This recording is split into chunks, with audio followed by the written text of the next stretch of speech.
Hello, everybody. Welcome to another developer stream. My name is Jasper, and with me I have Celia. You can say hi, Celia. Oh, can you not hear me? It wasn't coming through before, but now I can hear you. Oh, okay. Well, hi. How's it going, guys? More people should be joining us pretty shortly. I think we sort of have a lot of meetings going on, and I can't go too long today because I do actually have a flight to catch in a few hours. So I think we're probably going to go around 3, maybe. And also, please let us know how the audio levels are, especially when I start doing stuff in the game and do, all of this around and up and down and all around. Is the game audio good? Can you hear the game audio? Can you hear me? Can you hear Celia? All that stuff. Just gonna do some level check real quick. I am audible, says a chat. And yeah, the stream layout says object. It's, as far as we can tell, a Discord bug, and we don't know how to fix it. If anyone else knows, please let us know. But yeah, if anyone works at Discord, please fix that. Please fix it. I'm actually flying to LA. I'm actually remote right now, and we're doing a company holiday party. I'm hopefully allowed to say that, Celia. And yeah, you're allowed to say that, just not where. Oh, game audio is apparently muted. All right. Let me double check that real quick. Thanks, guys. Oh, it's a little bit, but yeah, I think we put it down. We put it down a little bit low. We're hopefully not gonna have too much game audio on the stream compared to the last one. Sorry, what was that, Celia? I interrupted you. Oh yeah, thank you. Just as a heads up for everyone hanging out in chat right now. So any of your questions I'll be collecting and I'll be feeding them to Jasper while they're working. So just as a heads up, we'll be chatting today. I am. You can see a little bit of my window there. That's not good. I am a programmer on the Hollower, and I am going to start working on some trinkets. Trinkets are these cool things we have in the game. If you've seen a demo or a playthrough. Oh, I have my Steam notifications on. Let me mute those real quick. I muted a bunch of these, but not all of them. Steam notifications. I hate it when my gaming. Yeah. I hate when my gaming gets in the way of my job. That's gaming. Yeah. So difficult. I'm going to turn on Do Not Disturb, which should hopefully fix that. Steam is the one app I constantly forget to mute, and the one that annoys me the most because it pops up with like the slowest little thing ever. Oh no, Steam is stuck. Uh-oh. God damn it. All right, well, this is off to a great start. There's now this thing on my screen which will not go away. There we go. Got it. All right. So trinkets are these things we have in the game. I'm going to pull over so you can look at this thing. We have the GDD.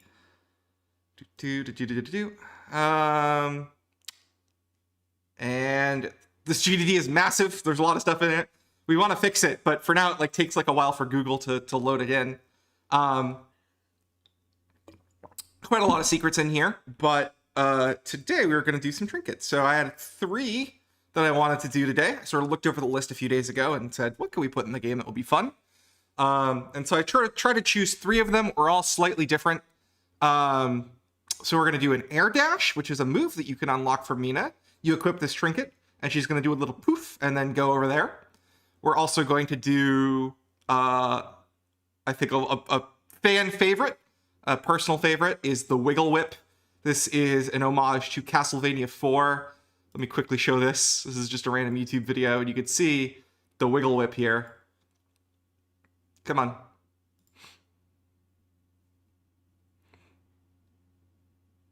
And you hold down the whip button, the attack button, and you can make it do not like a weird rope thing going on. Doot, doot, doot, doot, doot, doot, doot.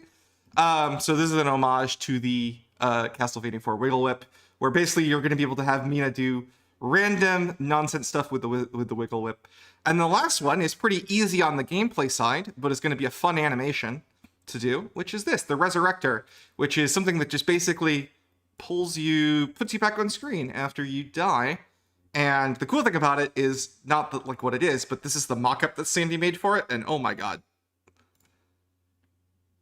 It's gonna run a little bit slow because Photoshop, but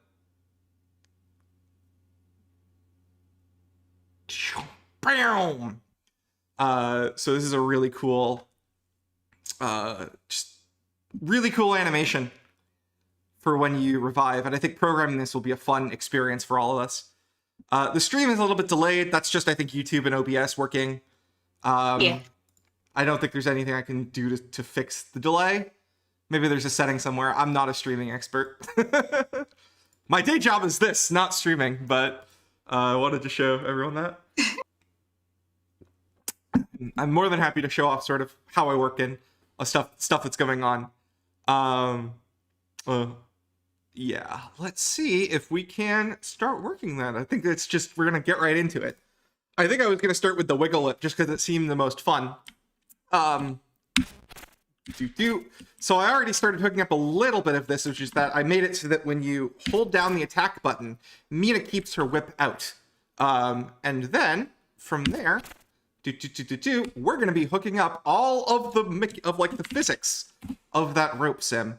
And there are a few tricks. There's sort of a very standard rope sim that you see in game development a lot. I actually wrote this code.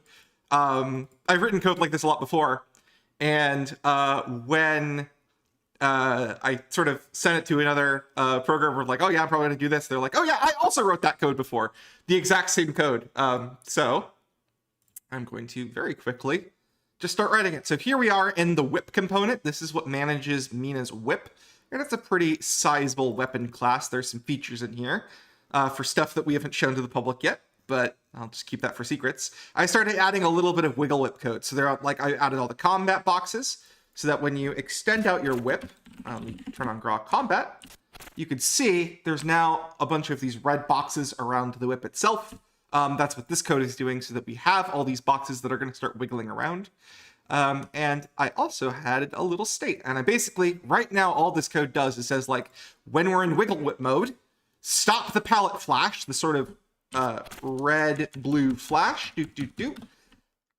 stop that and just turn it all red, and then just start turning on the combat boxes. So from this point forward, everything is code we're going to have to write. I also did a tiny bit more, but not too much more. So from that, let's just start getting coding. So if we want to start, if we want to start doing this, I actually have to start setting up the chain, the chain wiggle. And I also have to start sort of saving everything's position and making sure that it has 0 velocity. So I'm going to set it to, I don't remember exactly. Did I make it that 0 is the head? I'm going to have to look up here for a bit. Yes, so 0 is the head. So I equals 0. I'll just double check this. Anim. Yeah, pause. Colon. Tiled chain of I minus 1. Get pause.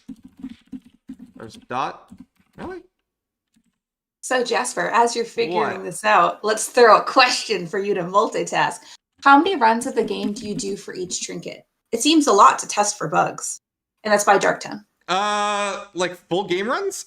I mostly test in limited environments. So right now I have the sort of crypt foyer. Oh, you might not have actually seen the new palette to this thing. This is now a very gold foyer. We changed the colors on this guy. So I do a lot of testing in actual levels, but it's very rare that I do a full game run. If I want to test a very specific segment, I'll often go into what's called fly cheat mode, where we can start just moving the character around the screen at super fast speeds and just sort of run through everything if I want to get to a very specific setup. If I hold the control button, it also gives me a mini map here that I can start clicking around on. And this is super helpful to work with, just so I can very easily go to a section. And I've worked with the crypt so much that I can tell you that like the final boss fight is like here. Or right here, actually. Like, this is the final section of the level. The foyer is up here and stuff like that. Or the foyer is actually... Wait, the foyer is... God, it's been a while. Sorry, excuse me while I forget everything. But here is the first layer of the crypt. Down here. Oh, yeah, the foyer is down here, sort of the left here. And then everything else is sort of the first layer and the second layer. And then all the rest of this sort of stuff is like temporary stuff, which we've cut. Which maybe at some point we'll show, but... most of the level is sort of around here in this left area. But yeah, I don't do too many full game runs. I mostly fly cheat and do other things like that. Any other questions? Let's get a little bit back to the foyer. Down here. Oh, is this actually... For other questions, if you want another one, Someone wants to know if there's a parry trinket that lets you time to deflect damage. I don't know if we've revealed trinkets or which trinkets we're putting in the game yet, so that might be something that...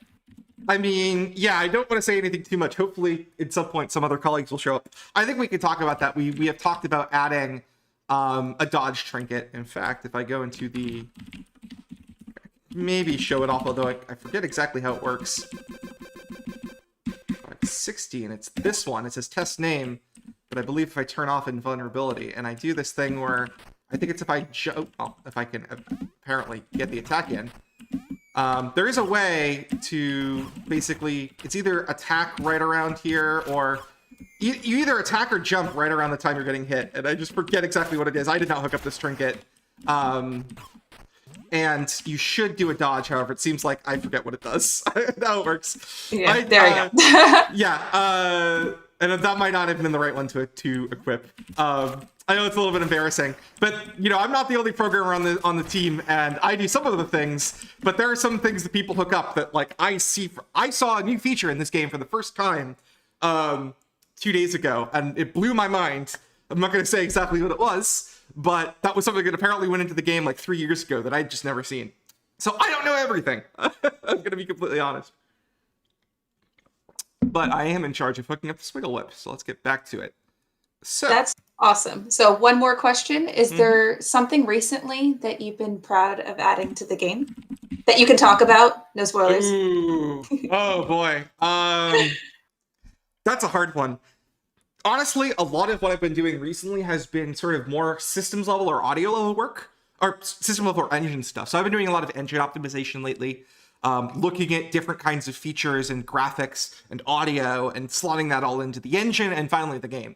So I can't really talk about a lot of that yet, or it would require me to do a lot of setup to show it off, but I've been making new kinds of tools and new kinds of engine features pretty lately. That's just sort of been where I've been spending a lot of time.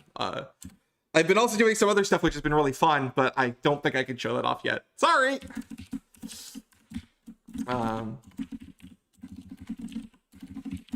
me go back. The thing is that I'm going to get super tricky. I love answering questions, but I also kind of want to work, so... Yeah, start working. I'll interrupt you in a little while. Okay. All right. So IE is... Oh, the first point. Oh, God, this is going to be annoying. I'm actually going to change a little bit how this works so it's the last point and not the first point. That is this one. How did I do this? So it's going to be over here. So the first point, m chain count plus 1, and the first count is going to be equals m chain count. And then so the last one is now the head of the whip, and now this is going to be m count. All right, and now down here in the wiggle whip code, I'm going to set it up so that basically we're going to do something a little bit goofy. I'm going to make, basically what I'm going to do is I have a whip out like this, and I am going to, if you can see, ooh, my recording thing is not recording correctly. Hold on.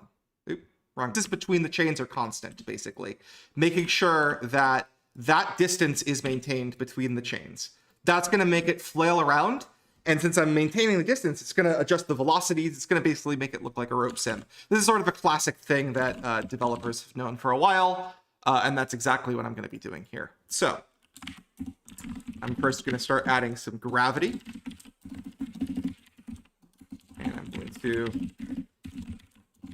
also specify a floor kind of that they're going to stop at. And I'm going to start adding in gravity. Chain wiggle of I dot m velocity dot y, or not dot z minus equals k gravity z. M wiggle chain, or chain wiggle of I dot m pause plus chain wiggle of I dot m vel. This is just calculating the new position. If the new position of this is less than the floor, then please just cap it to the floor. So this doesn't, this should cap it to the floor, basically. And then I'm going to recalculate the velocity based on this constraint. So I'm going to do m wiggle chain of I equals new pause minus m chain wiggle I dot m pause. And there's ways of doing this that are better, but I just did something super quick and dirty. And now we want to constrain the length. Let's pick a good chain length equals 0.4 maybe. 1.6 is sort of a full tile, and I think these are about a quarter. They're like maybe a quarter tile apart. We'll see how well this works in practice. M chain plus 1, I plus plus. And then we're going to compute chain wiggle I minus 1 dot m pause. We're going to basically get the positions of these guys. And vel if p0 dot dist p1 is greater than k chain length, then I'm going to start constraining this. New pause equals p0 plus p1 minus p0. Normalize this vector times k chain length. And what this is doing is basically getting the distance between this, like this point, and that's what sort of, this is like P1 and this is P0. It's getting the distance, and it's asking if the distance is greater than the chain length, and if so, it is going to calculate the new position, basically taking P0 and adding on the direction that one is to the other times our ideal chain length. That might be a little bit complicated to follow, but the idea here is that and vel equals new pause. I'm just going to copy this guy because I already have this code above. That's going to start doing that. And now we're going to add on the velocities. I equals 0. This should be I equals 1 because I don't want to underflow. I minus m chain count plus 1. This is plus 1. So many tiny little typos can wreck you in something like this. F32 I divided by F32. Wait, what do I have this? Oh, I remember. That's something else. Drag equals, let's just say like k drag. Const x for F32 k drag equals 0.f, and then wiggle chain pause plus equals. I know this is pretty boring, but hopefully pretty soon it's going to start being fun. Vel, and then drag out the velocity, and then p if m chain count and anim set local position chain wiggle dot m pause else. Let me actually do this. Pause local equals this. Pause local dot z or y plus equals pause local dot z. Mina the Hollower is sort of it's a 2D game, but we kind of do have a fake height, and that's used like when you jump and other places like that. The way that we do that is we flatten it down, is that moving up like vertically along, like, or like moving in the room, like up in the room, is the same as jumping up, actually. So we just add the y and the z together, and that is how we find where to put something on the screen. So if this is correct, I think I have to restart the game because edit and continue does not like me very much. But I believe if I build this, that variable is not referenced, right? Because we have not done input yet. I was thinking ahead. Now the fun part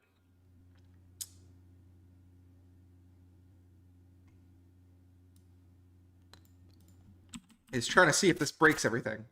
Yeah, so something clearly went wrong. We're probably going overtime here, so something's probably getting like nanned. So if I start, for instance, Let me look here. This is where the debugging starts. Actually, I don't have the chat up, so I don't know if anyone's having questions or not. I can grab questions for you. I just want to know what people are thinking. Let's see. A lot of commentary on object. Of course, classic. Yes. I think I know what's up. It's in here that I need to get local position rather than global position. Let's see. There we go. And now we have a whip that is looking like it's sort of creeping down a little bit. You see that? Except the head is not really moving. Oh, here's a fun question. Reg Yacht wants to know, what's the weirdest variable name you've ever used? Something that fits the standard of rules of variable naming, but out of context is just strange. Oh boy, there's a lot of them. I don't know how many I should probably repeat. But like, I try and keep my variable names pretty consistent, and I don't really have anything that like, I know I know there are some that have given me some absurdity, like some absurd stuff, but I can't think of anything too much on the top of my head. Also, hello, hey, Jasper. What's up? Hi, are you accepting guests? Yeah. Yes, hang out.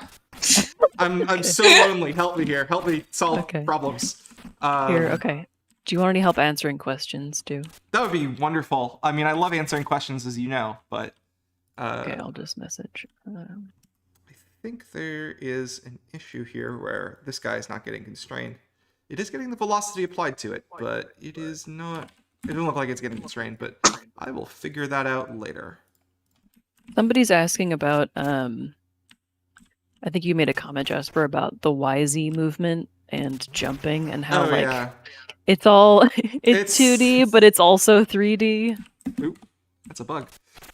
When you get time. Absolutely. So yeah, the Mina the Holler has a lot of very fun problems because it's this flat game where you do have a jump like this. And there's it's sometimes confusing even to me what the different spaces are, and we get a little bit weird about it sometimes because we also have like certain cases where we evaluate like combat on a flat space, and other times we evaluate it like a wide space. But yeah, when you jump, you are not going up this room, but you are basically treated as if you're not going like here. Like Mina could stand right here, and this jump, you are basically down here. And that basically, like, there's other things like that, like, I can jump, and I am down here. I can jump here, and, like, I couldn't normally move on top of this wall. So there's a lot of special cases that go into handling this correctly. And basically, as I'm working on this wiggle whip, I have to keep that in mind because I want to lower the wiggle whip so it hits the floor, or it looks like it hits a floor. But also, like, make sure that, like, it doesn't break stuff if I, you know, start pulling it in a little bit. You know what I mean? So that is part of what I'm thinking about here. Yeah. Someone's also got an engine question you might be able to answer. What's up? I think Mystery Squirrel Incarnate asks, are there any quirks about like the original Shovel Knight engine or just our current engine that like maybe were quirks but then became features, or just any quirks that you think are interesting? Oh, I mean, I rip a lot of code out of the Shovel Knight engine in order to get this. Also, there you go. That's sort of the wiggle whip I was going for originally. This is what happens if I don't hit the floor. I don't know if you guys can see that in Discord, but it is very funny. I think the chain link is a little bit too long though. But this is kind of what I was going for with the ropes. I just turned off the floor to like the fake floor to get that to happen. I mean, the original Shovel Knight engine has a lot of fun features. I mean, the one that I think everybody remembers is like it's actually 3D. There's still a way somehow in our engine through some combination of like weird shortcuts. I don't remember what it is. Like it's like middle mouse, drag something, holding some amount of key bindings, and like you can turn on debug mode. What's on? That whip. I haven't seen it. This is the first time seeing it. Wait, do it again. Yeah, sorry, there's a bit of stream delay. But there you go. That's probably more like. Oh, That's what I was wait, aiming it's for, but taking a unfortunately, second. it has to hit the floor.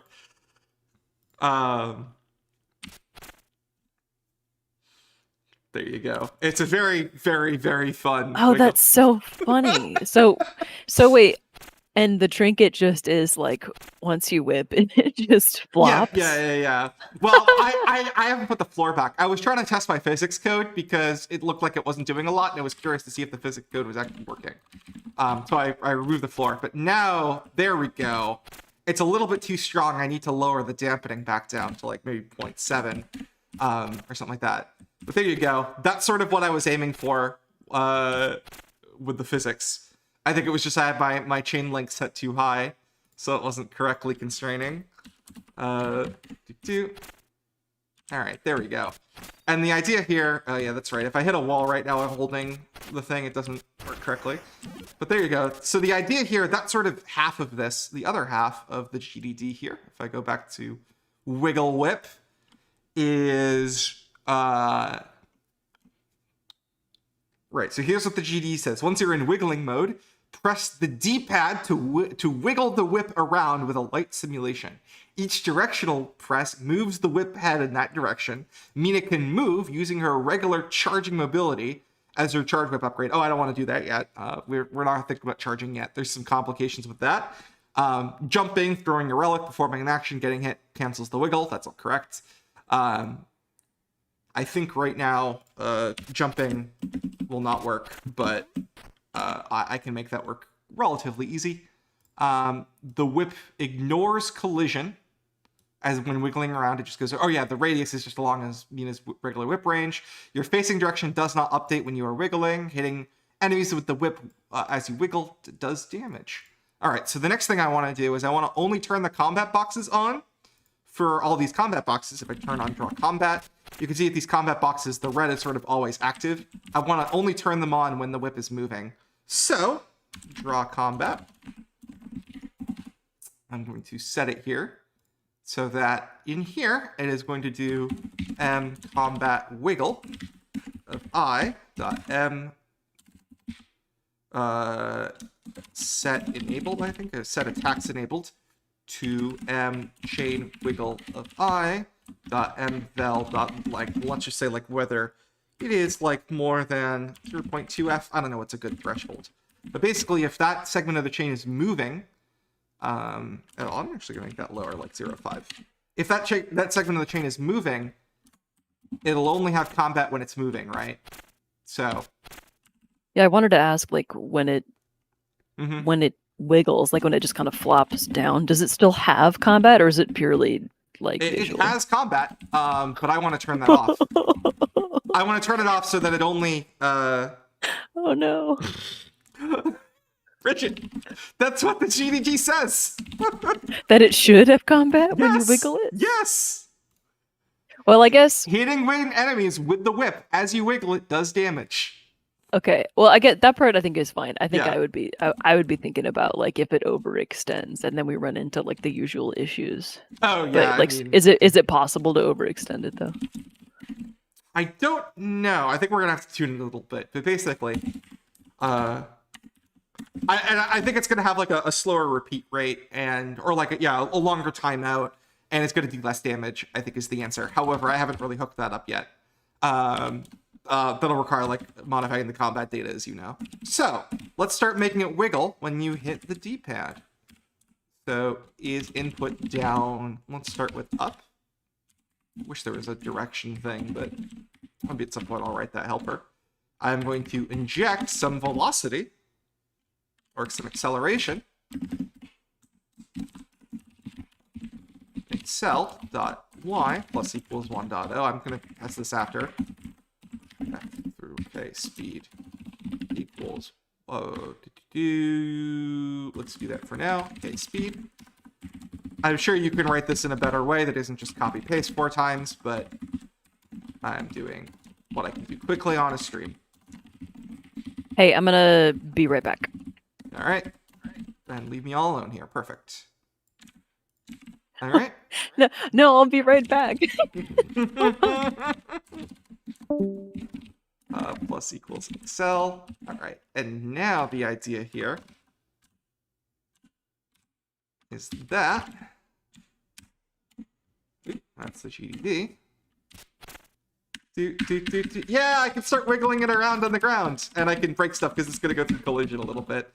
I think it needs more dampening here.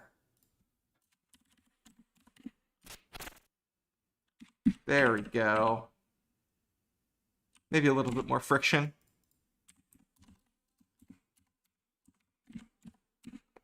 Part of writing a physics engine is tuning all these random constants. So it's a little bit too much right now, but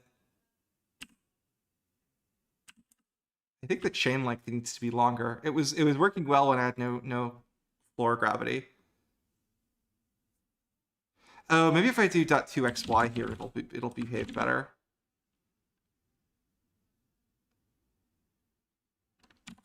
Maybe that's what's messing part of it up.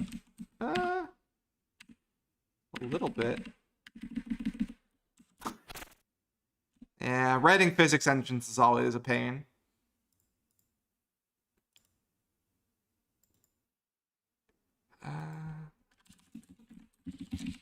Could add this in after.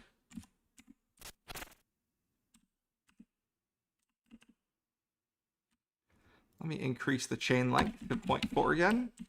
We might change that as it goes around. Woo! That looks better. All right.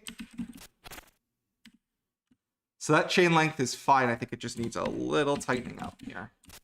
And I could probably constrain it so that instead of it being a minimum, a maximum, it also tries to push up a little bit. So let's say K max chain length and K min chain length. And the max is going to be 4. So this is the max, and basically the whole thing is we copy paste this code and we change max to min and stuff like that. Okay, P dot less than. Hello. What's up? I am running the wiggle whip. Dude. Alec, you're gonna love this thing. I'm not watching yet. Are you Oh. streaming on Discord or just on? I'm streaming on Twitch. Or YouTube, sorry. Yeah, I figured it would be All right. too crazy. Oh, did you go get Alec for me? Is that what you did? No. Oh, well, I showed No, up I just sensed that I was. missing bits. Man, this is so much fun. It doesn't do anything about what I want it to do, but it is very fun. Can you just like can it just like go in as now. Hey guys, That I was want fun. to test something, so I'm going to leave the chat for a minute. So, Okay, bye bye. be right back. bye. I gotta turn on the input display. What was it? Yeah, it's equals. So you can see that the D-pad buttons I'm pressing have nothing to do with what's happening to the whip. All right. And let me make sure that combat is working with it. All right, yeah, and the combat boxes are turned on when it's above a certain threshold of velocity. So as I do this, I can wiggle it around and get that guy. Yes! Hello? Whoa, that's looking cool.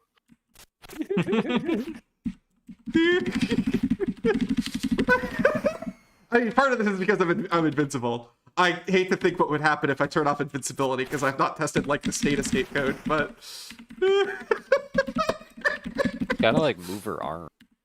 You know? yeah, we don't have frames for that right now, and Sandy's on vacation, so I could make you a. oh yeah, Do it. do it live on stream. This is now a pixel art stream. Yeah.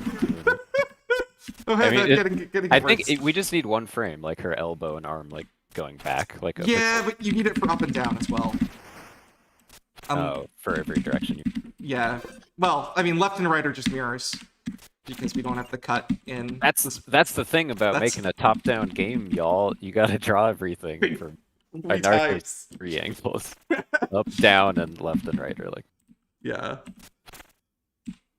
I think it needs to bunch up a little bit more so it doesn't just do nothing on start. So I'm going to reduce that max chain length a little bit. I think the other issue is like because it sort of just rests on the floor, it's not very exciting. It's not like going crazy. Maybe I should ingest a little bit of random velocity when it starts. So like when this thing starts, it's gonna just like go crazy with some of the movement. So instead of it being 0, we're gonna do and chain wiggle of I.mfl equals rand yc vec 3, and we're gonna do rand f -1 to 1.0. I don't know how much velocity it is. We're gonna find out together. Do I somehow not? I don't have yc rand imported. Well, I guess the whip has no random to it originally. So do. All right, and then see how well this works.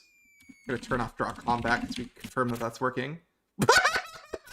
That is not what was supposed to happen. That's right. I know why. I know why that happened. It's because I only want this to happen if I is greater than 0. Because otherwise, the point that is attached to Mina is wrong. There we go. Oh my god, that was not what I wanted to happen. All right. Except when facing right, it goes wild. Oh, something is going on. Is it like going under the floor? No, something crazy is going on. The whip just disappears into nothing. Also, yes, I do love my job, for those of you who are asking. Oh, I know what's going on. Well, thanks for watching the game thing. Lap 343. I finally watched it. It took me a while. I was very self-conscious the first time I tried to watch myself. Dude, I still can't do. I still haven't watched myself. I still haven't watched it. I still haven't watched it. I'll admit. I still haven't watched myself give the Game Award speech, and that was in 2014, and I haven't watched anything since then. So Sean, you said so many like nice things about me at the end. I teared up a little bit. Wow. Well, it was all just for the $1, so. Do you even remember saying anything, Sean, or just like a complete blackout? No. I mean, I remember sitting down and chatting about everything. Mm-hmm. It was, yeah, but I don't remember too many specifics. I hope everyone came off well, and it was very nice. But yeah, it's definitely nerve-wracking to see and hear yourself. So how was it? How was it? How did it come out? It's cool. The picture that they paint is very like, you know, the journey from like intern to game director type of thing, you know what I mean? And so they show like a bunch of like my old game stuff, and there's a lot of it that's about like you know, the power of teamwork and how like the game gets better and how it's changed so much since like when it was just a prototype, because they did like a bunch of that, to everyone's like individual contribution and how they like all add up to make a way cooler game than I could like ever make on my own. Wow. Yeah. Could that's cool. Could you add Wiggle Whip to your game, do you think? I could, but it would take a very long time. I was doing it on my own. Yeah. And it would be missing that secret sauce. Mm-hmm. Absolutely. I'm having way too much fun doing this. Sorry. Is that Game Informer thing gonna play at the store at GameStop? Are there still stores in the world? Yeah. And does GameStop still exist? And will the video be there? Is it gonna be like yes Alex to show? all of those questions? Dude, that's awesome. We gotta go and like look at you. Who else is on there? Celia's on there. My mom messaged me about it. She was like, that video was so nice. Yeah. It's you, me, and Celia. But they're gonna come back and do more. That's like chapter 1, right? Whoa, we gotta figure out what the story's gonna be of like. Usually the way things go, it's like, and how I imagine this one will also go is like the next time is like, oh man, we gotta like ship the game. Everything's like all crazy. Oh geez, oh no. And then like the last episode is like, and the game's out. How do you feel about it? And it's like, oh man, what an amazing experience that was. In the end, it all ended up fine. Just goes to show making games sure is a fun, unpredictable thing. But like that's always how these are, and that's how Yeah. every game project also is, and that's like what Yeah. this will end up being probably. The AIAS or something should be giving us kickbacks for this. It's like we're the, I feel like we're the cotton commercial, right? What? What are you What talking are about? you talking, John? The AIAS? What is that? The Academy of Interactive Arts and Sciences should pay us a kickback for advertising the game industry as being so fun, much like the cotton commercial from TV in the 1990s that was like the touch, the feel of cotton. That's the like one. fabric of Are you our talking? lives. Are you talking about just like advertising in general that has stuck with you? Because like, there's more than one ad campaign that does that.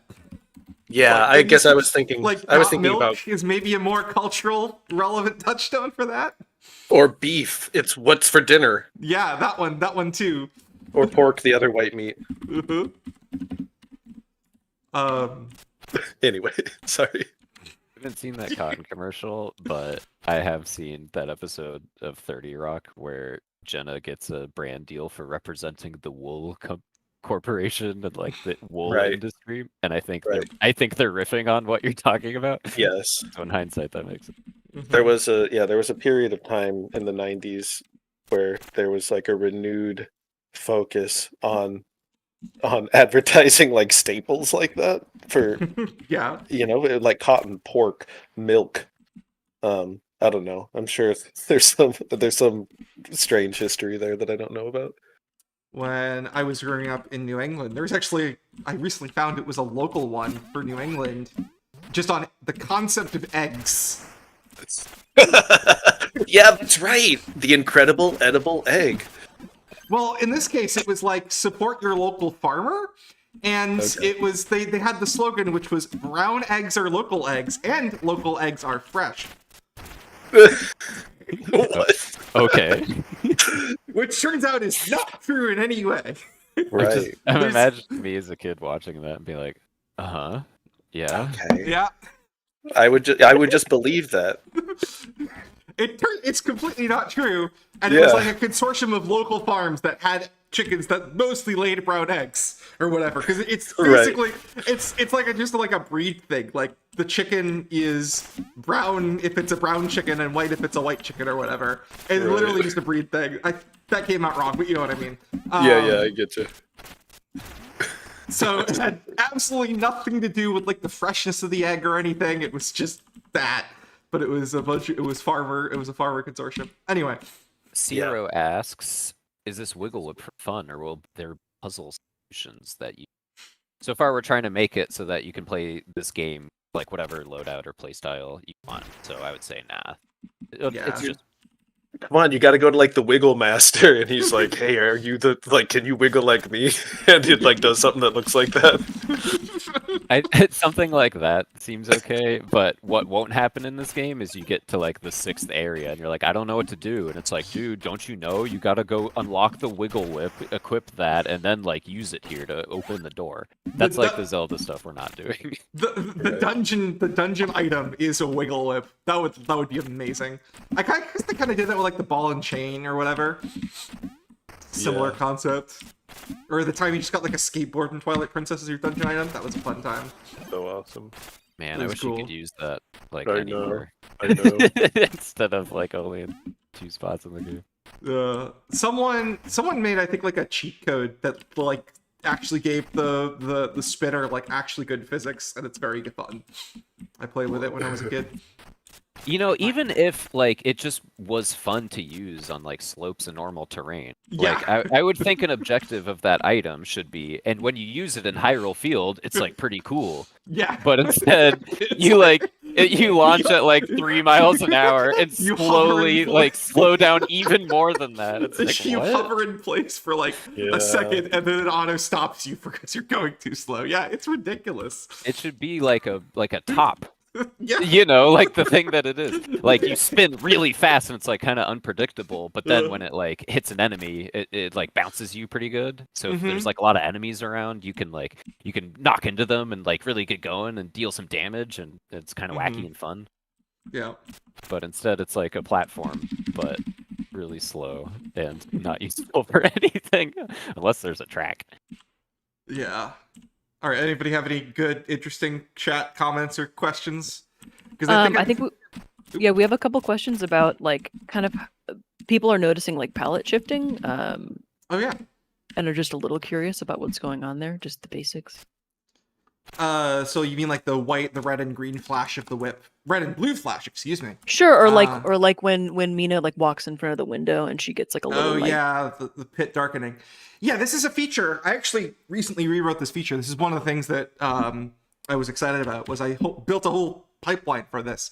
But yeah, basically, the way it works right now is that a artist will go in. Basically, when they draw these Mina sprites, they're drawing them according to a certain color set, which is marked here. This is the PAL PNG. I'll see if I can go find that real quick.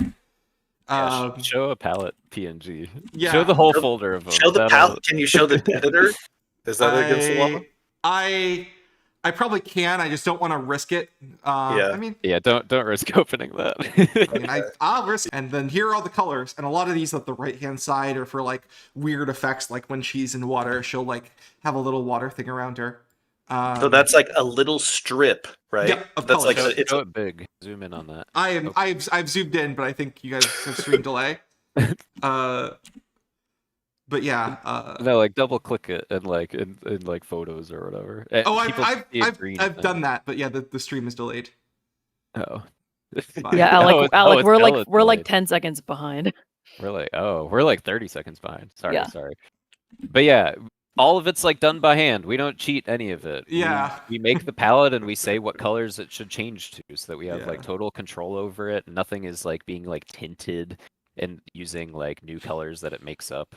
We try to stick to like a consistent palette for everything in the entire game. Once a month, I'm like, hey, Alec, can we please just do transparency for this? And Alec's like, no, never. I'm like, please. We're going to run out of colors. What's the point of doing an aesthetic if you don't commit to it, you know? Mm-hmm. And a lot of these things, you know, people, you can't really tell. We could cheat a lot of this. Like, Yeah. most people wouldn't tell, but it has a cumulative effect. You can like feel. There's a reason that like people are always like, I don't know why, but like Yacht Club pixel art is like so authentic and like good. And it's not just like the raw pixel art. It's like all the tricks that we do and the way that we animate it and the way that we palette shift. It always has like the intention of being like accurate and thought. It never just like tint the thing, and you can get 99% of the way there in one line of code. Anyway, instead we have a million palette files and we have to make them all the time.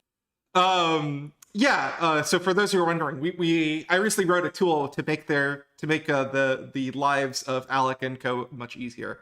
It's now on stream. I opened up the cool tool that I made, but you guys can't see it for a little bit. But here's, for instance, a very complicated effect, which is the water heal, where you can see like Mina's all white, and then like she turns green a little bit, and then turns whatever this is, green and blue, then purple, then red, then dark red, then green again, and basically. And look, there's a freaking timeline editor. It's like this is. We used to do this. I mean, like before this tool, we did this like in the code by using those little PNG strips, and we could load them in, but it was like not viewable in the tool like this at all. You would have to like make these PNG strips and then like think hard about what it might look like, and then if you're wrong, you do it again. Guess and check. Yeah, guess and check.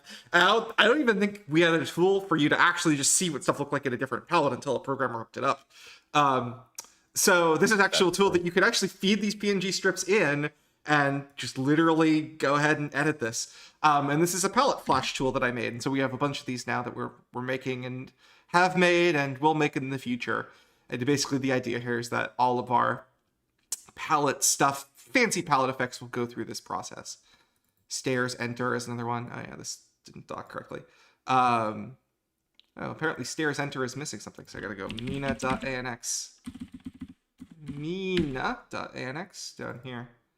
So like when you enter stairs, it tints this is the entering from stairs. So it like goes dark, light, light, and it's setting up, using these palette files that you see here to do the darkening and lightening. So yeah. Yeah, it says, "God, you transfer the old-fashioned dither."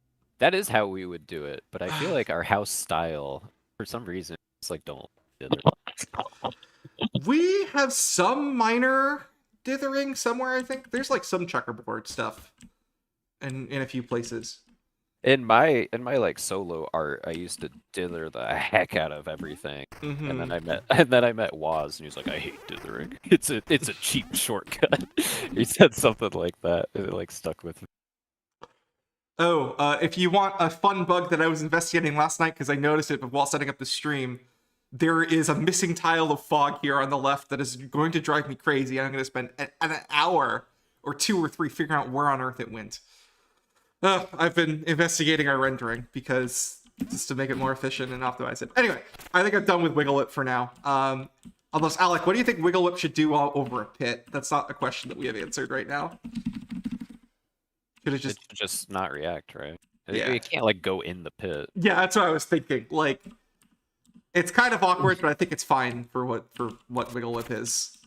I would say just generally, I think it would make sense if this felt more like a less like an accurate simulation and more like whatever the hell is happening in Castlevania 4. Yeah. Like leaning into the video gaminess of it probably makes Yeah. sense, and they'll make it feel more natural that it wouldn't necessarily react to the environment. So yeah, there you go on that front. All right. Let me quickly check something real quick. I think I'm ready to move on. Oh, I was making. You were making some notes? No, I was making. Okay, hold on. I gotta do the up and the down. Hey, somebody's asking a question about the palette PNG files, which is a fun question. Is there a reason the palette PNG files have so many colors, whereas sprites only have 4 or 5 colors? That's from Razzleberry. So we have a few tricks and cheats that we do. If I go instance to an underlab, there are a few cases where Mina sprite will use more things. There's like this water ripple that appears under Mina. I believe in some cases this water ripple is part of Mina sprite. We can go through and look through Mina.anx, and I'm sure Sandy would be able to tell you a lot more of where we use all the different colors. But there are some cases. An axe. There's like a frame. Oh yeah. Where she's holding it and it needs to be part of her sprite, but don't want it. The axis colors. So just like over time, all sorts of little things add up, such that technically the file needs to it needs to support all these things. Enemies and stuff, their files will be very small. Just don't have to do everything. Yeah, I think there's. Well, I had the same system. It was pretty lots of colors too. Yeah, I think healing it has a few colors. So we try and keep it so that there's 4 colors within the same sort of section of group of pixels, what's called a character in Game Boy terms. But the full image itself might have more. So here's a bit from Mina's healing sequence, and there's a vial with yellow and orange, and she has some beige and orange particles behind her. So there's stuff that just creeps in after a little while. And we do our best to try and minimize it, but it does definitely, I think Charge Lantern maybe. No, that one's just a holding one. There's a few of these that I remember. Walk Doorway, I don't think we even use anymore. I don't think we have those tinted baked in. I think we use the palette stuff for it. Oh yeah, the book for leveling up is green, so that green needs to be in here. Stuff like that, basically. There's a whole bunch of them. But I still think that Mina's palette might be a little bit bigger than we need it to be. But yeah. Good question, though. It is still game development. We try and adhere to rules, but there's nothing technically in our system that makes us do it. So. I think we actually recently removed some sprites that were using like those darker shades of the fur, so we might be able to remove those now. Like it used to be that the door entering palette shift was done in the sprite, but now it's being done via a palette anon, which Jasper showed off. Indeed. Jasper, if you're done with Wiggle Lip for today, what's next? Is there something next you feel like doing? Yeah, so I was thinking of doing 3 trinkets today, so that was done with the first one. I got done with it sooner than I thought. We have a whole bunch of these here, but I went through and I thought air dash might be fun to do on stream. Ooh. Yeah. That would be really fun. There's a few of these that I felt bad taking because I can imagine that like Eli or Bridget, you might want to do an air dash. No, go for it. That sounds fun. All right, yeah, no. So yeah, Wiggle Whip. The code is not finished yet, and there's still a bug with it, but I'm probably gonna finish off some of this off screen. Right now, if you I was gonna get stuck forever. I was gonna say it takes it takes some guts to just start editing all the whip code on stream. So good for you. Yeah, I've rewritten the whip code a few times, so I'm very used to it. But yeah, I think a lot of people say it is very tricky code. I don't like it. I'm gonna. You copied a bunch of it for Hammer, and I think you just said like, "What is this?" Like, you just I don't remember. Blindly copy pasted it. I don't remember, but I'm sure when we get back around to Hammer stuff, it'll be clear. All right, so because it's like a melee kind of. I think people. Oh, you know what it was? I think in part it's like how because the whip does all that thinking to make sure that like the attack box doesn't overlap like farther than it should, and that's something that like a lot of the weapons have to think about. So the whip is an interesting resource for that. We recently hooked all that up. Crazy range, right? But we don't want you to attack through a wall, so it needs to know when you hit a wall. But then there's a bunch of edge cases that are too complicated to describe for a stream. But imagine you're jumping in the game and there's a wall like north of the player, right? Yeah. Technically, you're like in a wall. So what happens there? You know, it still needs to come out. So the wacky top-down perspective. Yeah, you still need to hit the candle on the wall that you're attached to. So the attack box needs to come out basically at your feet. Look forward to a very complicated article about this. Yeah, I'm gonna write this one. Hey, Dink in the Discord, Dink is asking, will we be able to wiggle daggers and have a wiggle hammer? I don't know what that would mean. Wiggle trinkets. The answer is everything. yes. Come on. The answer is yes. We have to. You put in the GDG. We had a long conversation about this, and you put in the GDG. This only affects the whip somewhere in here. I swear, only works with whip right here in the GDG. We're gonna have a conversation about this. We're gonna have Are we really gonna do wiggle? We're gonna do it with sub weapons too. Wiggle axe, wiggle portal. Why not? Right? If we're going all scope, why not? Well, the reason why you would want it to work with all of them because you might not have the whip equipped. You're like, what does this trinket do? And you're like, it doesn't work. It doesn't do anything. Either it needs to be a weapon. I wrote it originally as a weapon upgrade, which is like would only apply to a weapon, but then it was changed to be I believe it was changed to be a trinket, which could apply to any weapon, which I guess would mean that it would have to apply to everything. I guess that's an unresolved issue currently. Yeah, I remember the discussion. We said it was fine for a trinket to only affect one weapon, but we can relitigate that later. All right, I think it could be cool if there were like a useless one that's like only useful for each of the weapons. Like maybe it's not wiggle daggers, but it's something else that just affects the daggers. Sure. Hey, also we got a question from Mr. Crazy. I think that's how you say that. Is there a length that you want the game to be? How long is a planned playthrough gonna be? Alec? I would think that this game like pretty short if you're a speed runner, right? Like be able to beat it. Wait, Alec, you're cutting out. Oh, sorry. I said you should like be able to beat it in under a couple hours if you like really know what you're. But I'd expect most people it'll be like long Shovel Knight when it's like a big open game like this and you kind of like explore in different direction. There's just more possibility apparent than like a game just. Alec, your noise gate's too high. Oh my god! It's like we are getting what you're saying, but it's like kind of really choppy. Turn your noise gate. 6 to 12 hours. All right, that's one way around the noise gate. Just shout. Seems like it's going to be way longer than that, judging from how things are going. I would imagine this game would take more like 25 hours for a player to complete for the first time. 100% 25? or Yeah, 25 That or would be- just any percent, like 100% or any percent? any percent. Really?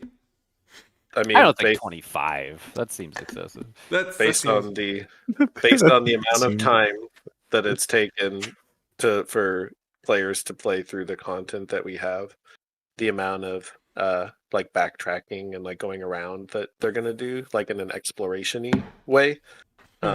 I think that part, it's like in Shovel Knight, you rarely go back to a lot of places to like clean stuff up. You do sometimes, but I would say relatively rarely. But in this game, because you're going to be traversing the same terrain a lot more and going back and forth, then I would guess that that's going to eat up a lot more time. That's my prediction. Yeah, I if Shovel totally Knight was agree with 8 that, hours, but right? but I don't think 25. Well, I guess I'm only accounting for, a regular seasoned game player. I guess if it Yeah. took you like 12 hours to beat Shovel Knight, then it might take you 24 to beat Mina. But if it took you like 4 hours to beat Shovel Knight, then it'll take you like 6 hours to beat Mina. All right. mean, No way, Yep, right? the answer is Like, we don't know. this game is like I think it's like way longer and way more time in everything, just like per like screen to screen. All right. So, is trinket equipped? I'm just gonna do this now. I'm gonna go.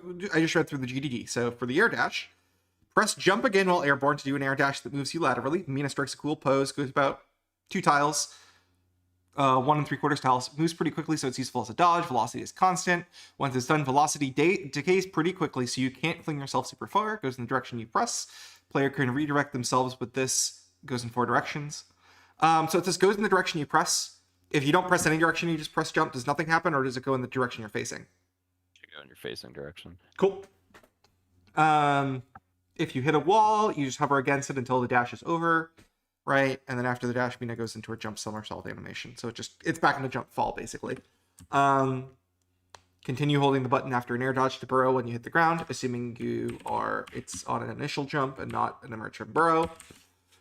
Slightly activated activation window. So I'm not going to do the activation window yet. I just want to kind of get the bare bones of it hooked up. So, okay, I can type trinket, air dash, and is input down jump. So if you press the jump button while you have this trinket equipped in the air, we are going to basically state machine.set next state, okay, state air dash. And now we're going to set up the air dash state. So, there it is, air dash. I'm going to model this a little bit after the shield bash code. So I'm just going to copy paste this for now, but then we're going to go ahead and tweak it a little bit.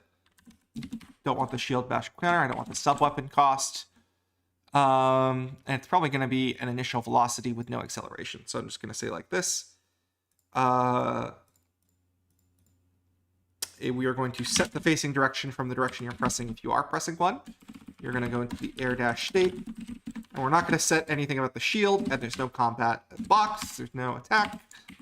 So that seems good to me. You are pit invincible. We're going to force rounding safety, and you are catch carryable. So that all seems fine to me. And get facing dir times, let's say 0.4. If we can tweak this later. But that seems good to me. And now, if I jump, oh, well, that doesn't work because it triggers immediately on the jump frame. So we're going to have to do a little bit of shenanigans around that. Equals state. We'll get the debouncing working later, but I'll just do like get state frame count greater than 5 or something like that. So it doesn't trigger on the first 5 frames. But there you go. And now Mina is air dashing, and she has attacking for some reason. I don't know why she has an attack box. Do we have attack collision on this frame? We do. We have attack collision on the air dash frame. Sandy set up attack boxes on these. We don't want attack boxes on the air dash, right? It's not an attack, right? Yeah. I don't know why these boxes here. I'm just gonna delete, and if we want them back later, I love slow-mo dash. I mean, that's just because I set the value too low because I'm bad at value numbers. I haven't really gotten a sense for those values. But let's remove the.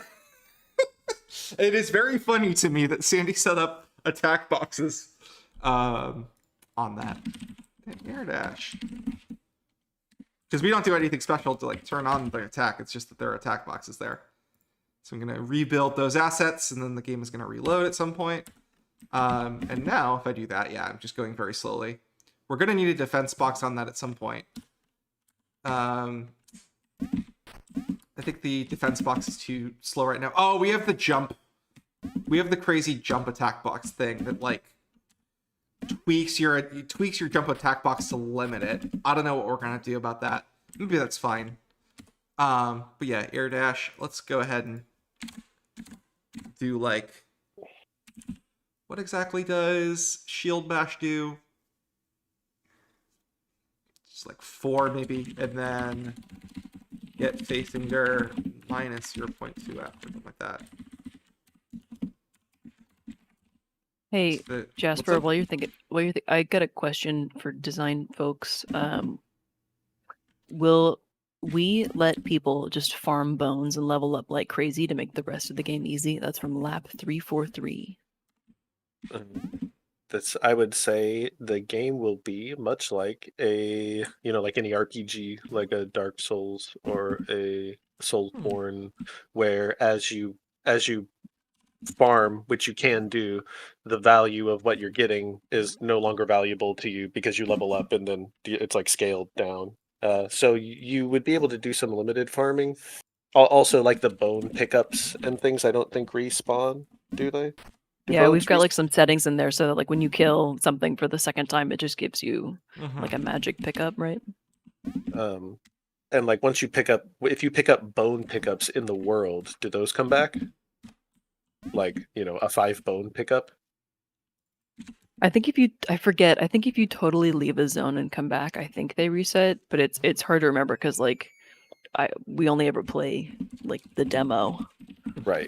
Or like individual areas. Yeah. We're not. I feel like I'm not testing like going from one whole zone to another whole zone. Super So I forget. That's certainly as you're developing a game, that hooking the whole thing up together so it's a cohesive experience is something that doesn't happen until pretty far into development. So like playing all the levels together on the map, or like playing the game with everything being hooked up is pretty that's always like a fresh experience when you do it. And often there's a lot of speed bumps in between those pieces of level content because you haven't tested it out before. Sorry, I was muted. When you like restarted a checkpoint, those like collectibles that are scattered around, they won't be there because you already got them. It's not like you can die and like grab that gem again and then rinse and repeat. But if you like totally beat the area and you're like replaying it, all that stuff will still be there.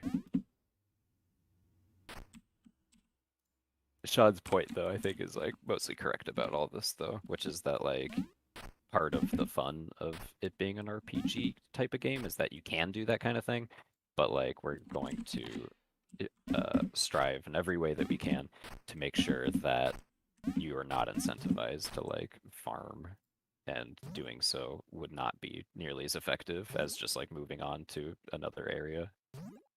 Right. Yeah, I think it helps that we're thinking about like what level you should, like how powerful you should be and how powerful like the enemies you should be in different zones. Like we're kind of thinking about that from the start. So like yeah, that's a good point. The progress snap thing. Yeah, like ideally we know what level you'll be in order to take on different enemies from the start. So like it's not unattainable without grinding. Do you want to talk about progress snap a little bit, like what that's all about? Do I? Yeah.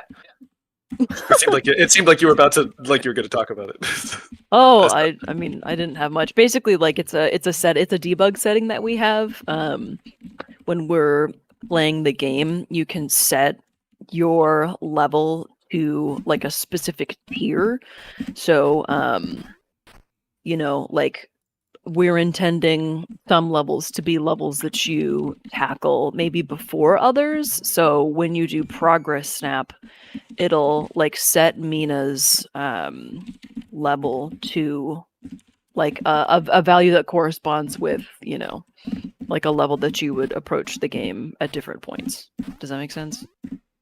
Yeah, I think so. Basically, just like set you, you know, like if you're playing RPG, it can't spawn you in the level at level 1 every time because you would like get creamed by the high level enemies. So we have like some estimate that we use, and usually that changes significantly. But like, yeah, so for Crypt, we set you to what, like level 3 or 4, and for Bone Beach, well, I guess Bone Beach and Crypt are about the same, so it's like level 3 or 4, but like a later Yeah, I level think would be like level right 5 or something. like Crypt and Bayou are like number 2, and Bone Beach and September are number 3. But like, Right.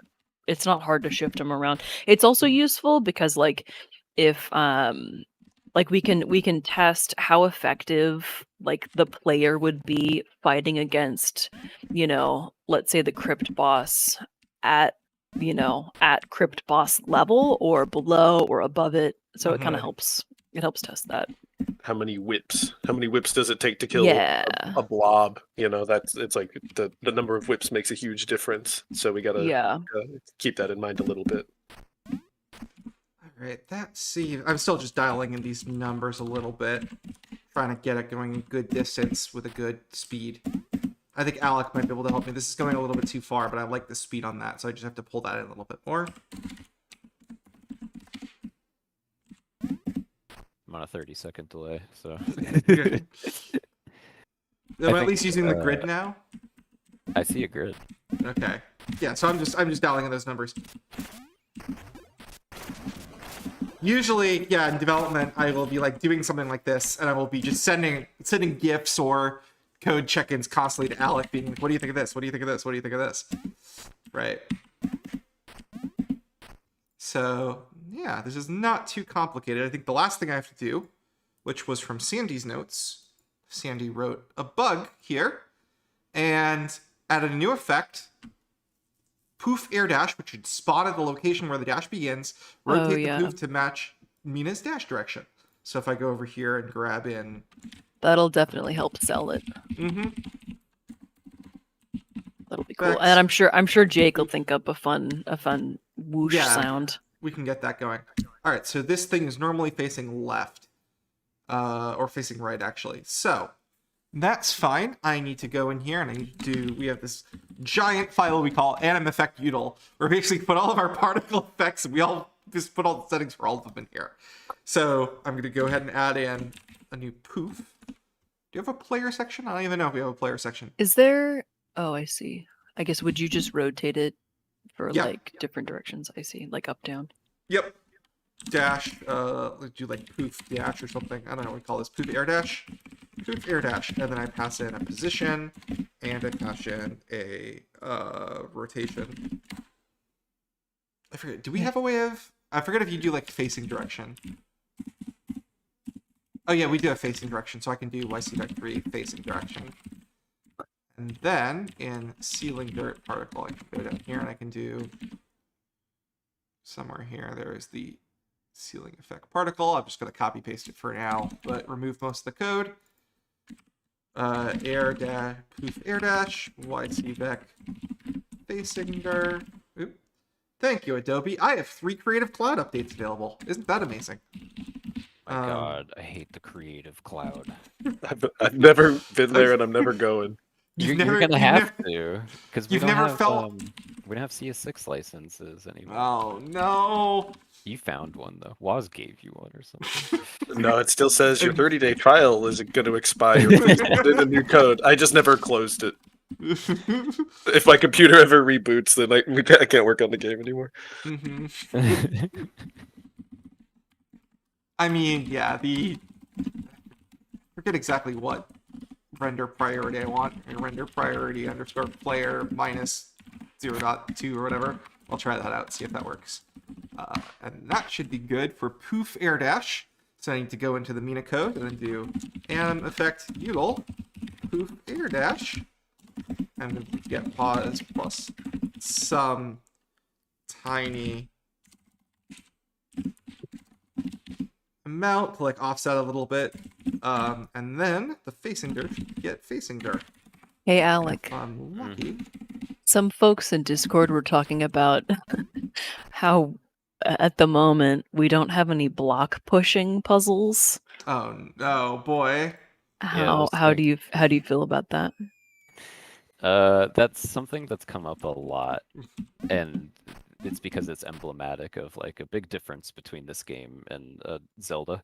We're trying to like keep things more action focused and less puzzle focused, and there's nothing more puzzly in a Zelda than like you get to a room, you just got to do some block pushing, and there's light all these torches, kill all these enemies. Yeah, and the reason that we're trying to avoid that is because stuff like that doesn't have to do with any of the other stuff in the game. That's not a test of like your combat ability or your loadout or any of the stuff we want you to be thinking about. It's just like some random nonsense that you got to do.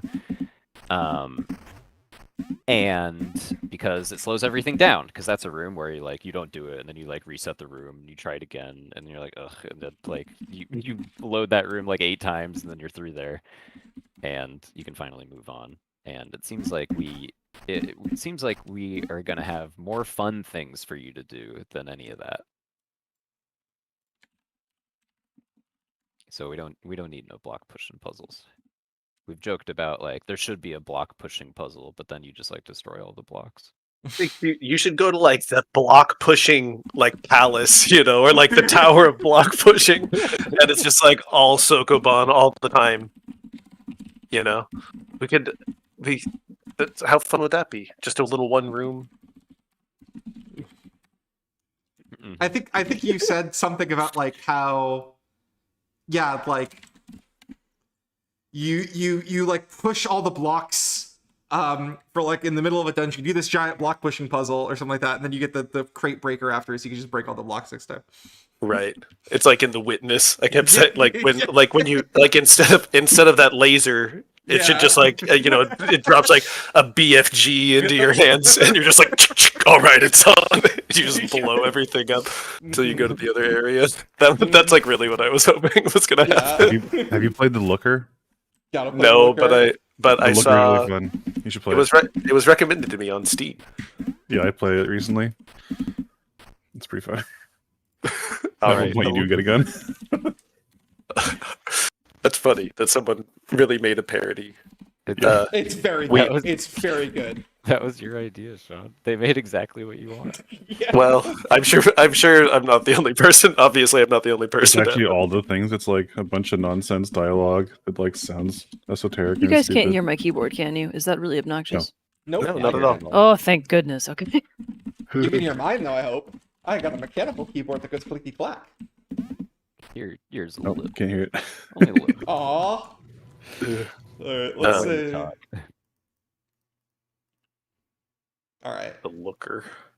Yeah, it reminded me of all those old games like Wind Blows 95 and Pissed, the Mist parody.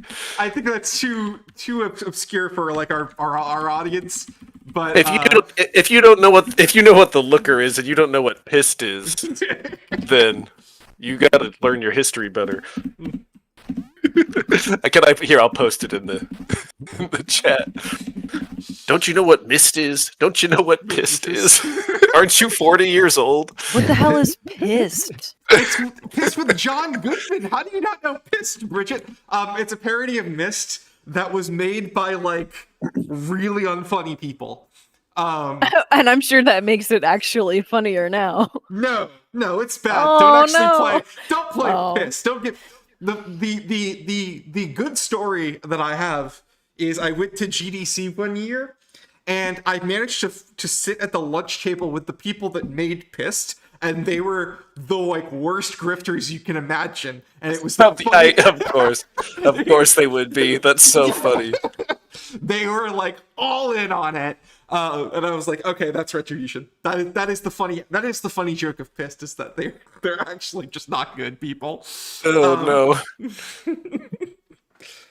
Bummer. Oh, look, we even have a mist. Look, we even have a mist icon in the chat. Oh boy. What?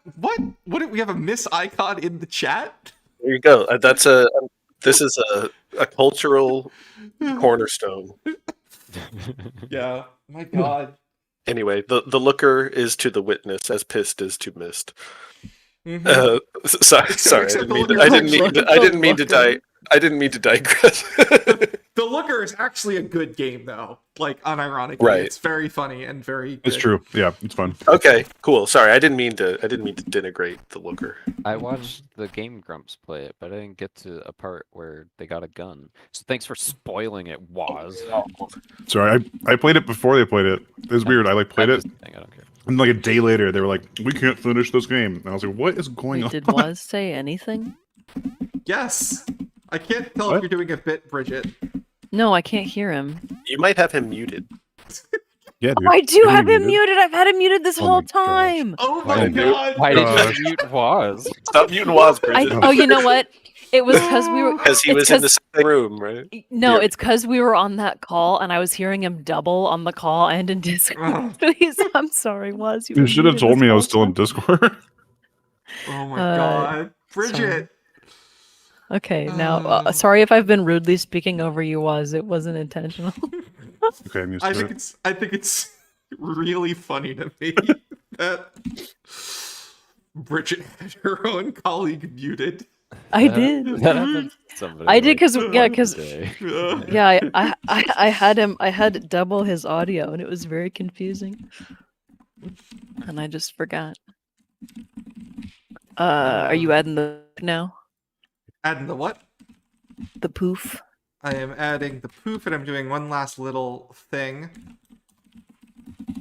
which is that I need to set up all the physics correctly when you fall. I also added a little exploit where you could air dash multiple times, so I'm stopping that now. But yeah, I have the poof. It's working. You can do a little air dash.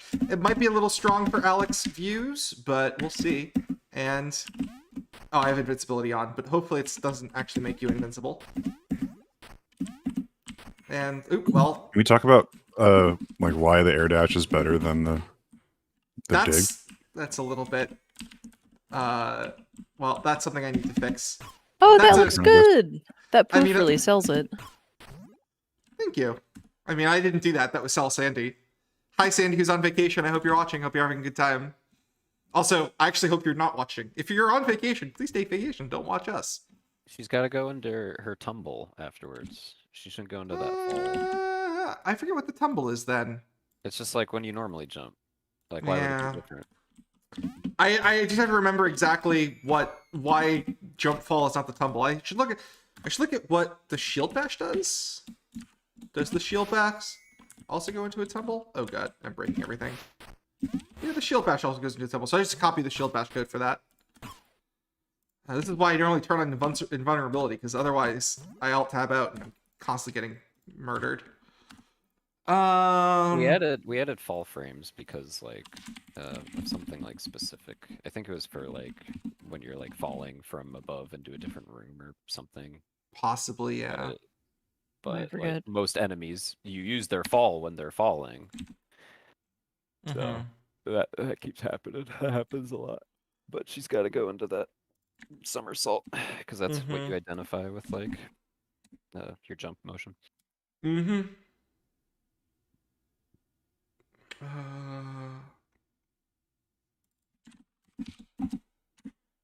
I just have to remember exactly how you set up the somersault.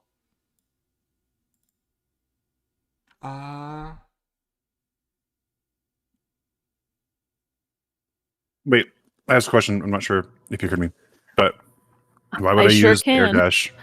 Why would I use the air dash instead of a burrow? Because they're totally different things. You could use the air dash to like cross a gap that you normally wouldn't be able to. If you had a certain weapon, you might want to like use it to approach. Like you jump and you air dash in, and then you start using the anticipation for the attack. There's another cool trinket that does a aerial attack, and if you had both of these on at the same time, you could do that attack while air dashing forward into them. Mm-hmm. That's cool. Is it so? It actually goes farther than the like edge jump. Well, no matter what, you'd be able to like use them together. Like you could burrow into the pit, like launch yourself, and then air dash, right? So no matter what, this is going to allow you to get some distance that you otherwise couldn't. But that's like fine. We're okay with that. It's fun. Yep. It's fun to cheese the game sometimes. Why did Yeah, that I'm all happen? for designed exploits. That sounds fun. What on earth happened here? Oh, I know what happened. Can you? Does it work so that you can like chain it into a burrow right now? Like if you keep holding the button, like you can I'll use check. get a little bit of distance, and then you keep holding it, and the second you hit the ground, you start burrowing. I'll check real quick. And Lap343 asks, can you air dash after Currently jumping not. out of a burrow? Like I wonder if you hold it. If you hold it, you have to retap it, but you should be able to air Yeah, dash yeah, out. yeah. But you cannot chain right now. I have to fix that as well. Good call. Dolphin Mina. We have that as a trinket, right? We could say That's that. another one that it Works. hasn't been implemented yet, but that one's ready to go. Oh, Yeah, I know one you were where debating just- it because you thought it might be too unfun, but That was another one, wasn't it? I don't remember. Trinket time was ages ago. Reg, Yeah, yeah, we talked about that. We're doing like gonna do trinket the dolphin combos. dive, right? Oh, We've sorry. I think we've also talked about trinkets that kind of stack on each other up to a certain amount. But I don't know that there's a real plan there. The one where we kicked the can down the road is being able to run after a burrow. Like she just like runs really fast and goes into a sprint, like that one King Knight armor, or like Super Metroid when you are doing a Shine Spark. But it was like that, and being able to chain burrows kind of feel like they might accomplish the same goal. So why would you need both of them? The goal being, after a burrow, you can like keep moving faster. right.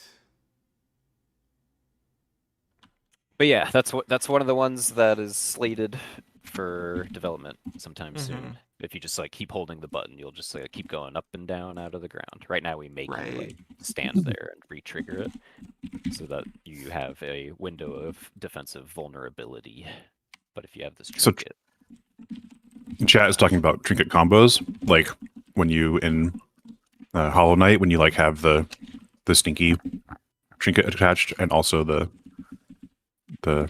there's another one that I think if you have attached, it makes an explosion happen. It becomes like a stink explosion, as opposed to just like a normal explosion. Have we thought about that? we've talked about stuff like that, but right now we're more leaning into stuff that just naturally works together, that you don't have to like program a new thing for. But yes, if it was like all explosions are replaced by a poison explosion, and then you had a trinket that was like turns your attacks into explosions, that if you had the poison trinket and the explosion trinket together, then it would make a poison explosion. Right. Yeah, It's a little I less just- hidden though, yeah. right? Right. Nothing Like that's in, like in Hollow Knight, you have to like really know what some of those combos are. not like Super Metroid. Sorry, I can't talk about any game that was made before 1995 or after. I mean, you know, like in Super Metroid. Okay. Sure. I just don't know. You can't turn on and off. Like here, let me post. I could post another cool. We're not gonna have a thing where like you equip one and then you equip another and then a secret menu pops up and it's like you unlocked the cool secret combo. I mean, Exodia gear, but Other than that one, I mean, that's a different way that- idea, though. That's like what we're 5 referencing is- useless items. But if you have all Yeah. of them, Yeah. that's something. what we're referencing though in Hollow Knight is not like a new menu. It's just like yeah. different behavior that kind of has more than just like layered effects. It's like it has art that specifically supports it. You know. Yeah, if it made sense, we would do something like that. But right now, there's a lot more just like inherent combos where like things happen to work well with one another. You can think of it like that. Like when you use the charge beam with all these Super Metroid weapons, they do weird things that no one would ever know because you turn. Yeah. Because why would you go into the menu and turn these on and off? Oh. They have unique projectiles? Art? Yeah. A lot of them. Yeah, they it's like these whole new combos that they made, and some of them are just like they rotate them in a weird direction or do physics with them. But yeah, I mean, like in the Hollow Knight example, if you like combined like a long jump and also the air dash, you might get like wings for part of it or something like that. Like you might get like an actual like artifact that helps to like sell the combo, or like when there's one that involves healing that you can like move around and you become like a little like grub. And if you combine that with something else, you could like become a faster grip. I don't recall. It's been a while since I played that game, but like it has like some art that kind of like vindicates you for making that choice. It's not just a like two numbers on top of each other. Right, that's cool. I guess if it made sense, we could do that. Everyone loves Hollow Knight. That's what everyone says now to me on the street. Is when they see my Shovel Knight shirt, they're like, "Ooh, Hollow Knight shirt." Shovel Knight. They're like, Shovel Knight, that's cool, but my favorite game is Hollow Knight. Yeah. Who are you? And you slap him. Did you tell that story? That was downstairs at the like. That has happened to me, dude. That has happened to me multiple times. Oh, really? Yes. Where people have said to me, "Oh yeah, Shovel Knight's cool, but have you played Hollow Knight?" That is extremely frustrating. I mean, I definitely don't care. It's just very funny. I say, yeah, Hollow Knight's my favorite. You should say no. Have you heard of, and then just like invent a game that doesn't exist on the spot. Have you heard of Pissed? Yeah. Yes. Blech. Hold on, I'm doing something weird. I'm trying to figure out why the somersault is not working. Ugh.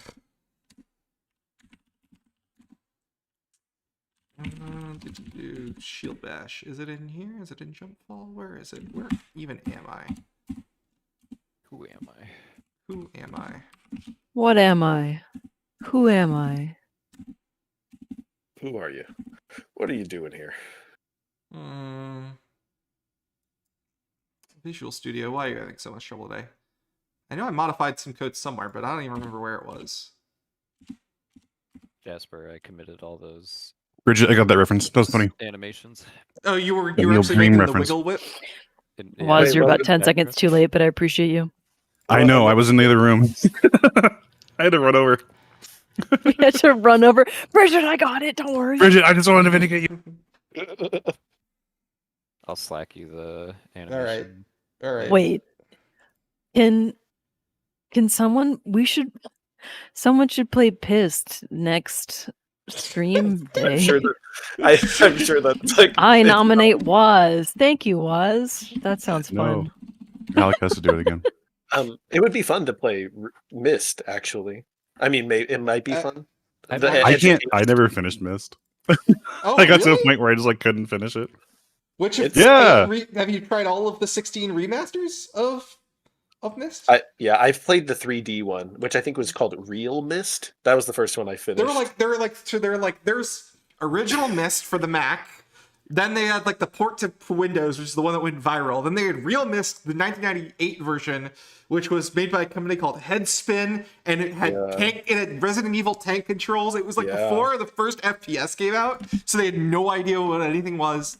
Then they remade Myst for like iOS and used like a more an actual 3D engine. And they remade Myst for the PC and called it Real Myst Masterpiece Edition, like used Unity. And now they finally made Myst, the new Myst, 2021 or 2020 or something, which is like made in Unreal. They've remade Myst like 800 times. It's just such a great idea. I mean, yeah. I think Myst is the movie of the train driving toward the theater and everyone runs out. It's like it was the first game that was like like you could see like it was like a hypercard game, but it was like a true real first person immersive experience. And it had like real FMV sequences. It just like I think it definitely got by a lot on its technological prowess. I mean, yeah. Hold on, I'm still debugging while the somersault isn't happening. Keep talking about pissed while I keep buying time, please. Do people always mentioning Hollow Knight with Shovel Knight annoy Yacht Club Games? That's why we called it Mina the Hollower, or reclaiming it, or muddying the waters even further. The amount of times during the Kickstarter that we saw from the creators of Hollow Knight, Mina the Hollower. I love it. I loved it. I would say personally, I find it amusing and not upsetting in the least. Yeah, I'm just joking around. Yeah.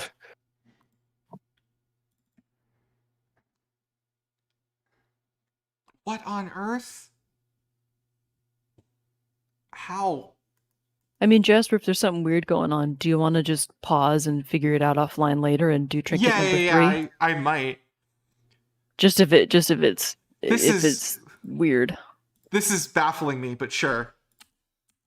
Because it seems like it's mostly there anyway. Yeah, it's just the somersault. Something is going wonky on top with the somersault.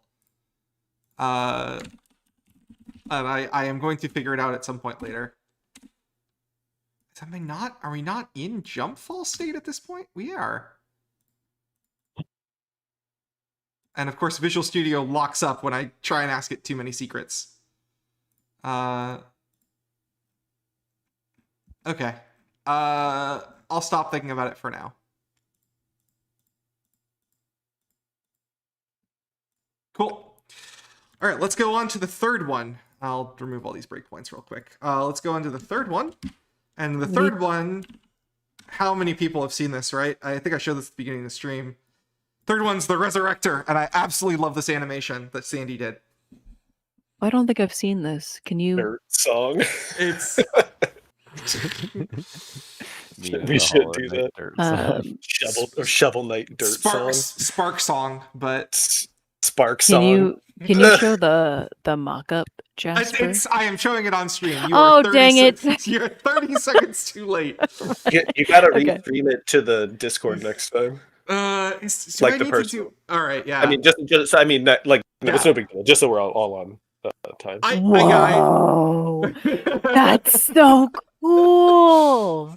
I saw this and I'm like, I call dibs. I call dibs. I call dibs. I call dibs. I call dibs. Awesome. That's a great effect. Sandy's awesome. That's so cool. Sandy is the best. We all miss Sandy. Oh my gosh, I love that. Right Sandy's on vacation right now. Well-deserved vacation. Is that? I can't tell if it's reusing the existing lightning effects that we have, but just at like an angle. I can't tell. I can tell you that Sandy added. No, it's not. It's like a new thing. Sandy added this, which is. These are the lightning effects it's using. Sandy baked them out at an angle. It's not the ones from the title screen, which are straightforward. I don't even know where the ones from the... Well, and it's not the lightning like. No, it's not the gameplay lightning we have elsewhere. Yeah. Although I think it might use the crackles and the warnings. But yeah, I think the tricky thing for me is figuring out how on earth I align this diagonal lightning if like Mina's anywhere on the screen. That's gonna probably be like the most math, and the rest of it is hooking it up. So It's gotta be art that's like big enough, so that even if she's in the corner, it like stretches. But I mean, like, what if she's like, you know what I mean? Like, how do I change it if she's like in like down to the bottom right or something? You know what I mean? I think that like the center of that animation is just always pinned to her, and the animation should be like big enough that it always that no matter where. Okay, cool. And if she's like in the bottom right, I would angle it so that it's like on screen and not like a sliver of it. Right. So I already started this a little bit. I started the framework, and basically all it does is that. So when you die and you have this trinket equipped, which right now I always have this trinket equipped because I hard-coded like. There's a function like is trinket equipped, and I just has it return right here. Is trinket equipped? And if I go ahead and look, is trinket equipped? You can see it's just like if it's the wiggle whip or the resurrector or the air dash, return true. Because when I'm like reloading and restarting the game, I didn't want to go through like having to go ahead and recollect my trinkets on the dummy save file every time. So, yes. Some of this it's going to be hooking a lot of this up, and I think it's just going to be fun to watch it come to life. So I sort of started a little bit of this resurrector effect class. We're going to be hooking all this up. And there are a lot of notes from Sandy on this one. So if I go ahead and pull up the trinket spec for the resurrector, there's a giant comment from Sandy here about all the different things we need to do. So, and I'll show you some of the assets that we have here in effects. Is it Proto Spark? So the theming behind this thing is that it's a sort of an old version of the Spark technology that Mina made once upon a time. So Spark should start slowly at a delay of 12. That's the frames. That's the same thing up, and then speed up a little after every loop. And I assume after every loop,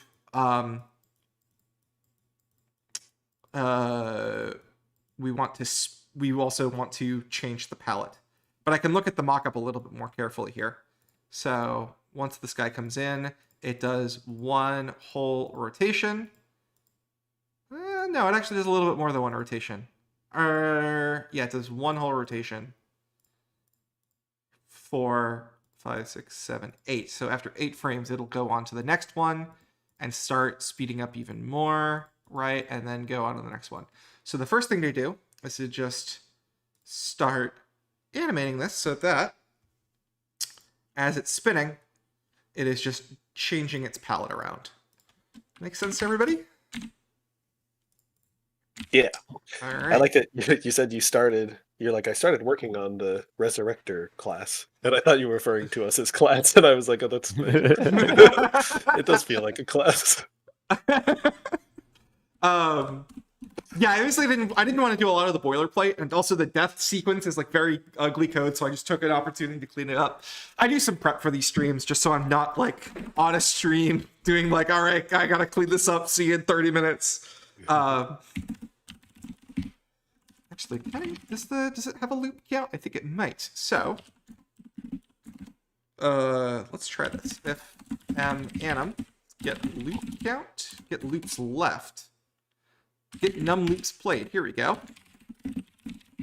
So because of the way this thing is working, it looks like it's spinning around, but in fact, game dev cheat. It only does a half cycle.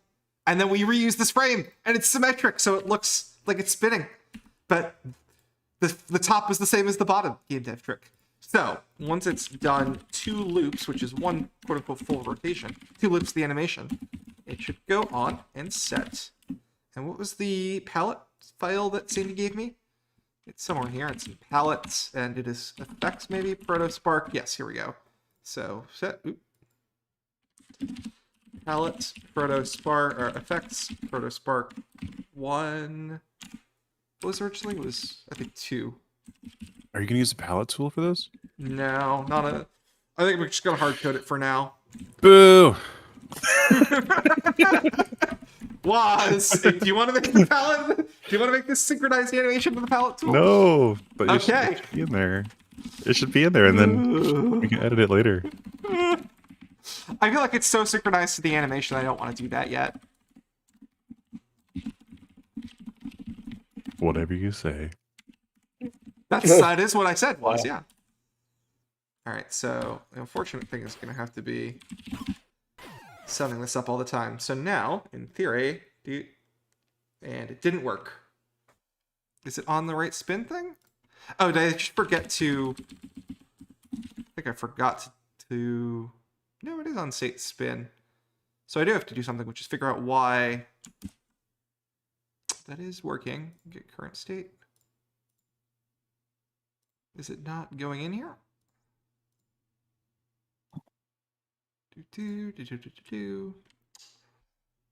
Set next state. Interesting. One more moment while I figure this out. Hey, we got a question though from Oh, I know, what's up? Sooksoon, which I think is interesting Mhm. for on the design side. Is the game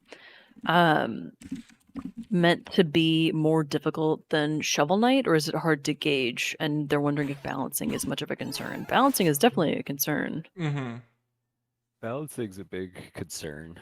I think that you'll be able to play this game and have it be harder than Shovel Knight, and I think you'll also be able to play it and have it be easier, just depending on like what trinkets you choose, how much like side content you choose to explore, how much you level up.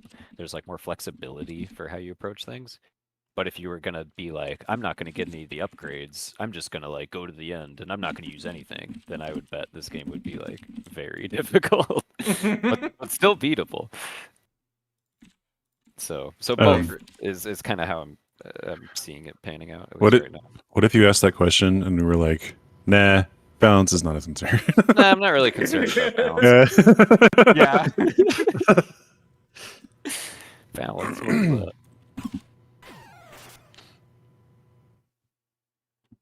All right, so My now promotion just crashed and I lost the thing I was working on. Come on. all right. So it's starting to animate a little bit, and I'm going to go Nice. loop count greater than 6 is 4, and the play rate is going to be 2.0. I don't remember exactly, I think, what Sandy had in mind, but we can start doing this in like... oh, it was 2x, 2x, 2x, 3x, 4x. Flap says, so you make it harder. Yeah, like think about some of the armors in like later Shovel Knight games. You can like equip one that will make the game easier for you and is intended to be like more defensive, right? Like don't die in pits, right? Or you can choose something that's like more fun, allows you to be more offensive, gives you some boon to your movement or to your attack, right? So it'll be that kind of philosophy of like you can choose how easy you need it to be, but you're going to be rewarded for not making those choices. I think that'll just be applied more broadly to more things in this game than a Shovel Knight. Some things like boning up too are just unique to Mina that give you an edge up. Yeah. Mm-hmm. Hey, I gotta jump out because I gotta get lunch. But I'll hop back in if you're still streaming later, Jasper. Good luck. Thank you. I'm planning on going until 3, so we got an hour left. Oh, okay. Okay, maybe I'll hop back in later. So I Cool. do have a flight to catch in a little bit, but Oh, true. see you shortly. See you. I don't actually know if I'll see you guys tonight. I think I'll just check into my Airbnb and You want to come to game nights every Wednesday, Including Oh, today? true. including today. Oh, I thought we were skipping because Kitty was out of town. No, it's on. all right. Oh, what are we playing? What are we doing? Whatever you want. Do you guys want me to be on deck to answer questions, or do you guys have it? Because I know that Bridget left. I can answer some questions. Okay, cool. I'll be in the background still. Have fun, guys.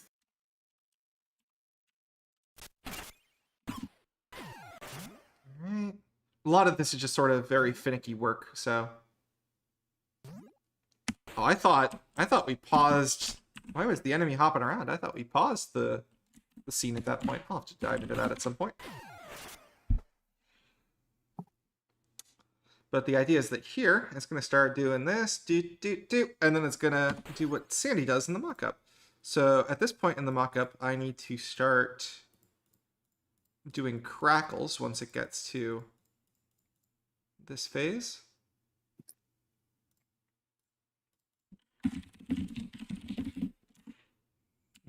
And then it'll switch to burst.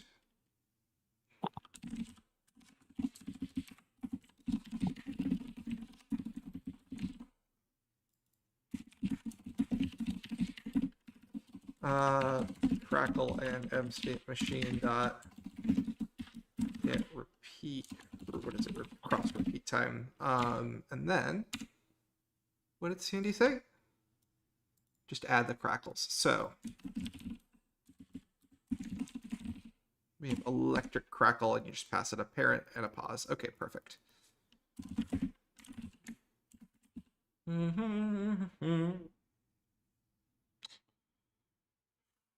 Let's say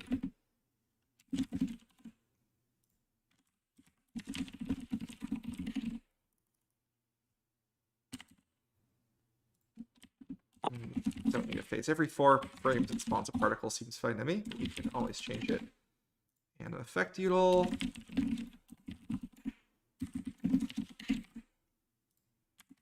And effect util. Let crackle, and then get, I believe, and then vec3 pause equals vec3 0, pause.x equals yc rand f. Oh, I don't have yc rand imported.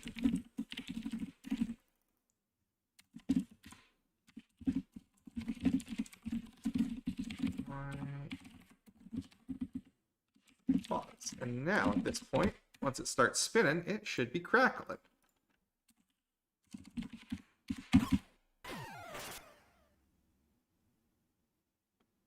Two, three, four. No, it's not crackling for some reason. Oh, it is. Oh, is it because it doesn't... right, it's not in the right render pass because everything else is dark. So, electric crackle. I need to make this return amp effect.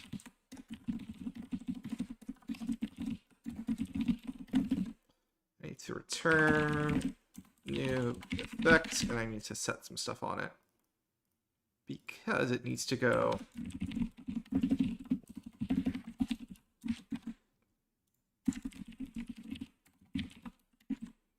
It needs to set itself this stuff, basically. That is good, but it needs to do this.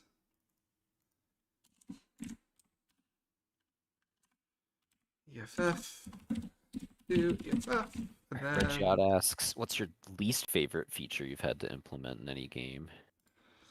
You know, I feel like I'm lucky enough. I haven't had to work on any games that have features that I don't like. Yeah, I don't really know if I can think of anything. Certainly for past jobs, I've had some stuff that I was like really suspicious of. Sometimes I had to do like there was a time I had to do basically for a random deal, I had to basically implement this terrible like Steam clone API. Like that, like the Steam clone support, and like add all the achievements code for a random platform as part of a deal that we made that, as far as I could tell, made absolutely no money.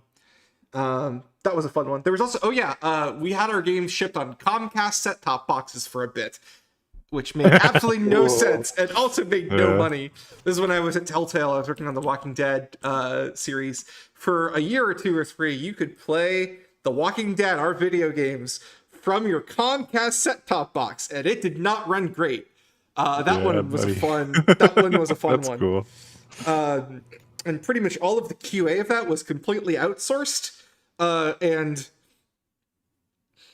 we often got like complaints from the QA, like, your game has too much, there's a bug in this game, which is that all this blood is coming out. I don't think there should be this much blood in a game.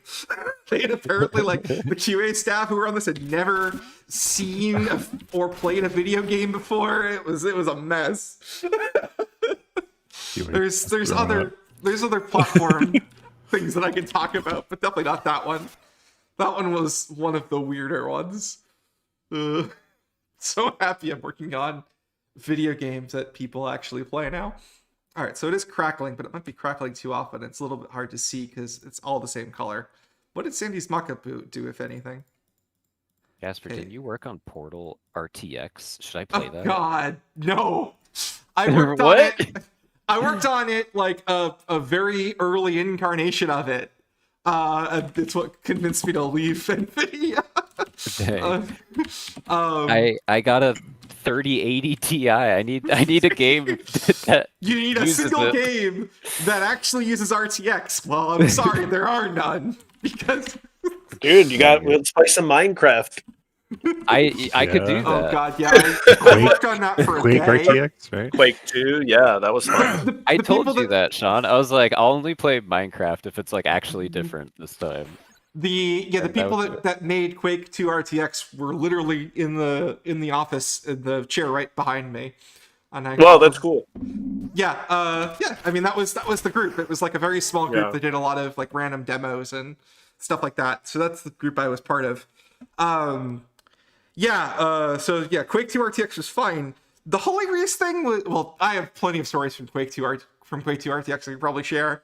This is going to be public, so I'm not going to say too much. But Yeah, Portal RTX was part of a very early incarnation of it before it was a crazy like modding tool. It was basically like they wanted to. I keep on activating all my new fun features like the wiggle whip and the air dash without trying to. It seems like you need it. Yeah, it seems like on the wiggle whip you need like a little bit of a buffer or something. Yeah, a little more extra time on it. It is very fun though. I don't really know how to interface strafing, and also right now the wiggle whip will go through collision, which seems bad, but we can try and figure that out later. But yeah. Oh, there's a fun question in the chat for you guys from an object. I'll change the subject very, very quickly. That's a new one. I don't know exactly how we're going to handle that either. Non-related Mina question, but back in 2020 during the YCG Presents #2, you said you were working on 2 internal projects. Is the second one still in progress, or was it canceled? Still in progress, and it's a 3D game. We've at least been public with that. Yep. Yeah. All right, so it is crackling now. And let me look at what else is next. This is a very complicated mock-up in animation. So during the burst phase, so after at some point here, I assume it's going to be if loop count greater than or equal to 10. I just want to do end state machine.set next state. State burst. And now we're going to do a burst animation. So now it's going to do shoot. I assume it should also hover over the player instead of just sitting right on top of it. You said it shouldn't be center screen anymore, but I didn't really know what to do other than maybe it should just rise from the player. Yeah. Yeah, that makes sense. It's like in the pocket. I think Sandy was saying, yeah, that it was going to come out of your pocket. I don't know how to wrote a note animate. in the bug. You did, yeah. The thing is that if like Mina's already in the top right of the screen, is the spark just going to go off screen or what? Well, Mina should never be absolutely in the top right because there's always like a wall or something holding you in. So That's I think true. That's fine. Unless it's a big open area, but then the camera will scroll. It would have to be like I don't. It would have to be like such a specific spot to die in. I think it's fine. Yeah. The other thing that did come up that I thought about, or like might confuse us, is that right now if you fall in a pit, you do not respawn before you die. So what happens in that case? I think in that case you would just respawn, right? And then it happens there. Yeah. Respawn Mina in the same spot. We should update the GDD with all this cool information. Yep. Yeah, exactly. We should totally update the GDD. But yeah, right now when you die, you just poof in and then the death animation starts, but we need to change it so that... All right, so I'm going to make it rise up a little bit, which should be pretty easy. I just need to add in... Actually, I can just do it like this.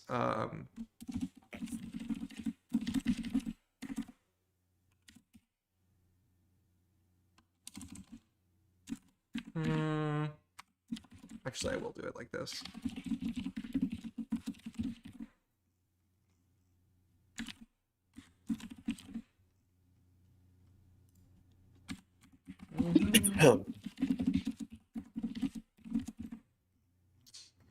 Actually, I can put that in the spin loop, and that should be fine.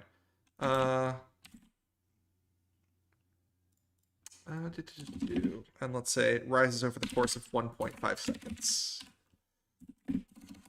T equals the target equals so origin plus, let's say it rises about a tile up. We can tweak all these numbers later.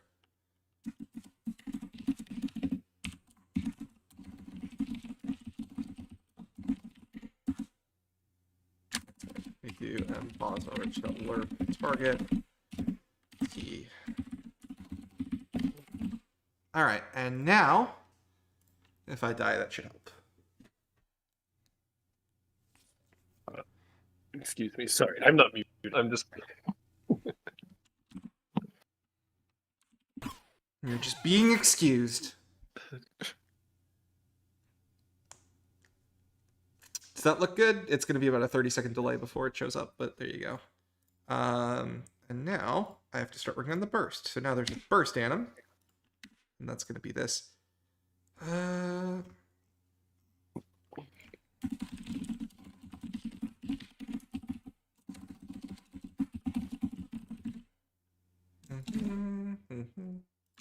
Yeah, it's not frozen for some reason. I'll take a look at that after. So what did Cindy say? It should flash between Protospark 4 and Protospark Bright. So at this point, it should do this.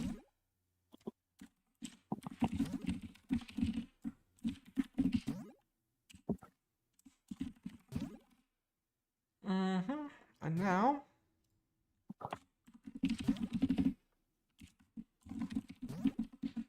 for object util,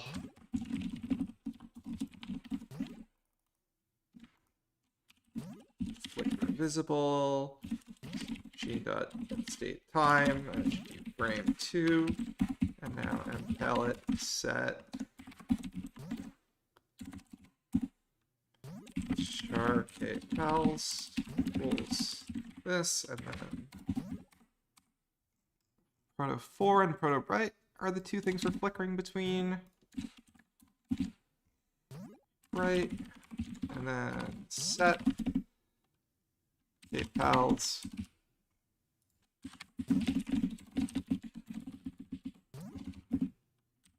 k pals or pal idx, and now. Yeah, it's flickering, but it's not doing the burst thing.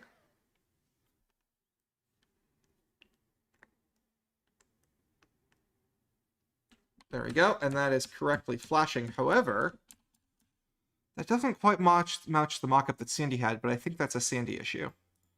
Because in this thing, it has these little holes that goes in between.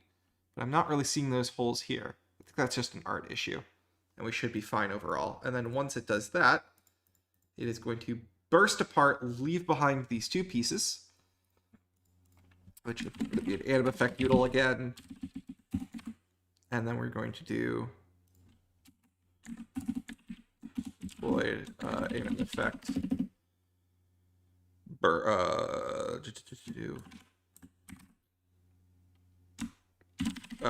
proto spark burst. There's going to be one going to the left, one going to the right, and if I remember correctly, yeah, there's two pieces here. All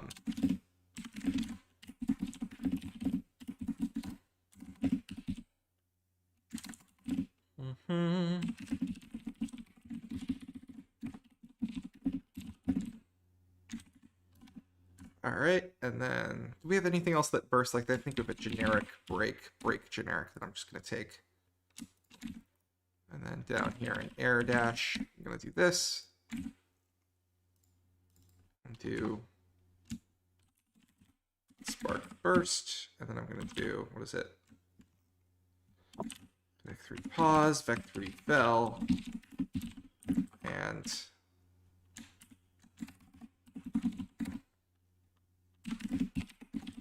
IDX, and then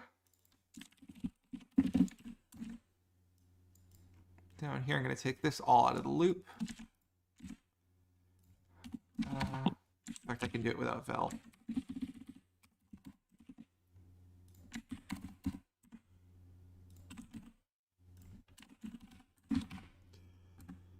And this is going to be effects protospark.amb.yc, no palette, IDX, kill below ground. I don't think I need that. Set local scale. No, I don't want that. And these things have a rotational velocity, so like spark burst needs one of these.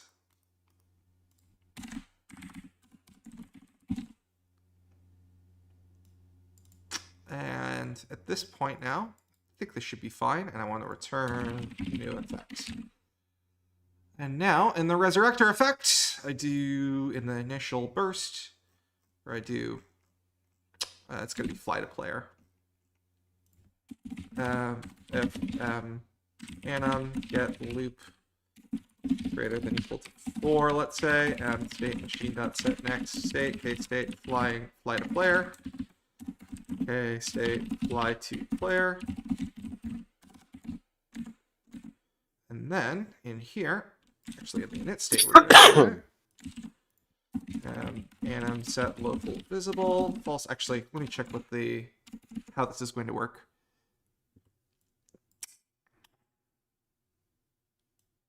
The electric bolt is what sets it off. So what does this electric bolt look like again? Yeah, that. Okay. So anim init effects electric bolts.anb.yc set normal, I think is what we want.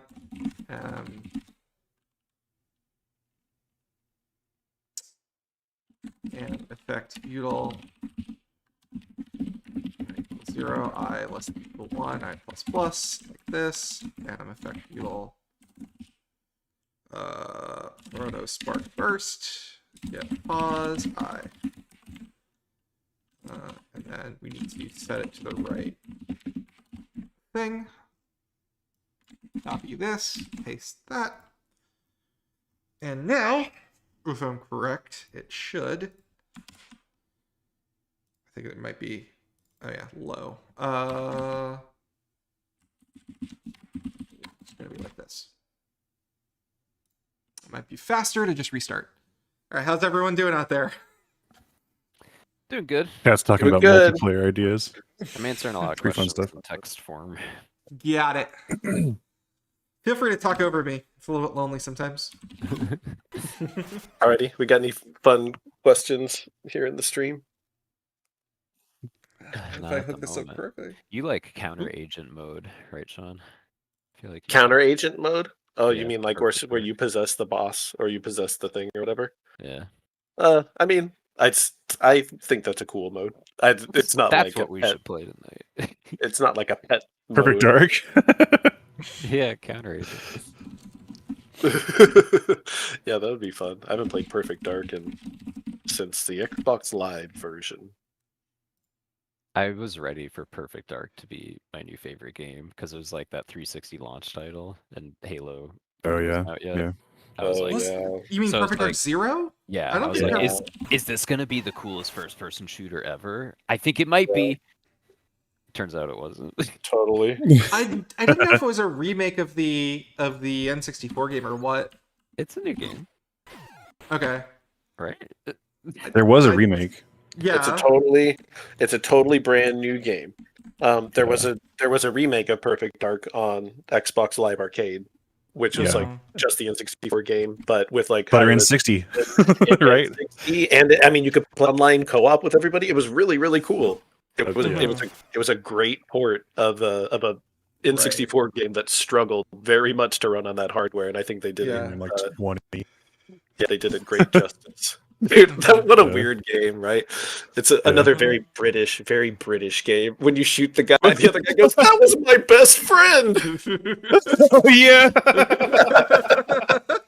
It's like so dark. Try to make you feel bad for playing the game as it is. I mean, it's just like humor, like such dark Yes. humor, dark Dark humor. humor. British. Dry dark humor. Yeah, That's why Bloodborne's set in London. because they that dry humor.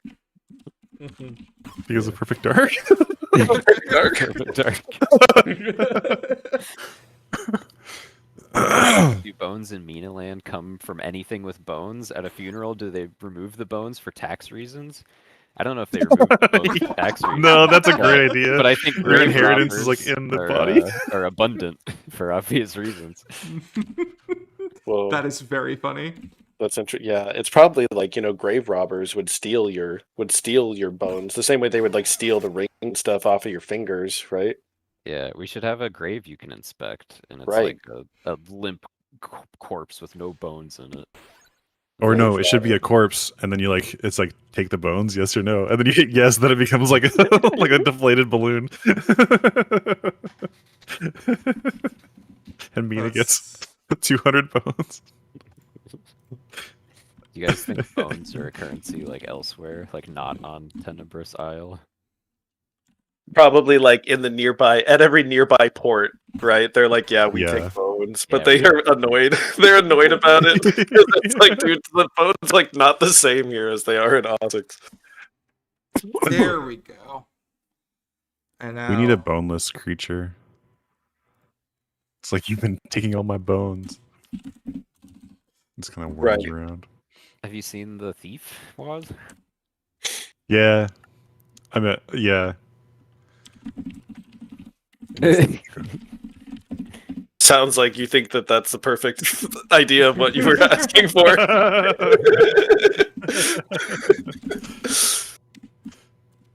Did you see the cool mock-up? Do you like it? The one in Slack? Yeah. I didn't look at it. I can't talk because they can't see. Yeah.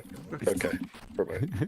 I have not been able to open Slack all morning, so I'm sure there's a ton of stuff in there. I even had to turn off my notifications, so... Yeah, right. I'm excited. Excited to see what terrible nonsense you've come up with now. Slack is always the best. A jellyfish or a worm, yeah. You could still have There's a lots of jellyfish invertebrates. or worm enemy that does give you bones, though, because they might have them in their stomach. In their pockets, yeah. Or their pockets. Or it's like a Metroid where it has bones, but it's also a jellyfish.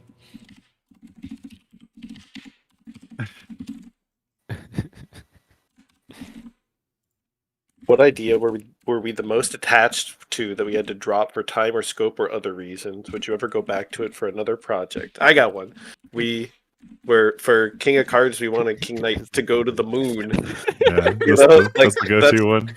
Yeah, Cardia was supposed to take you to the moon, and then there was going to be like a whole moon card house, and you were going to play Joustus against someone that looked like Shovel Knight, but he was like in a cloak, like over, like you would see the T of his head, but he had like a cloak over the rest of them. Because that was the game where we thought everyone being cloaked was very funny.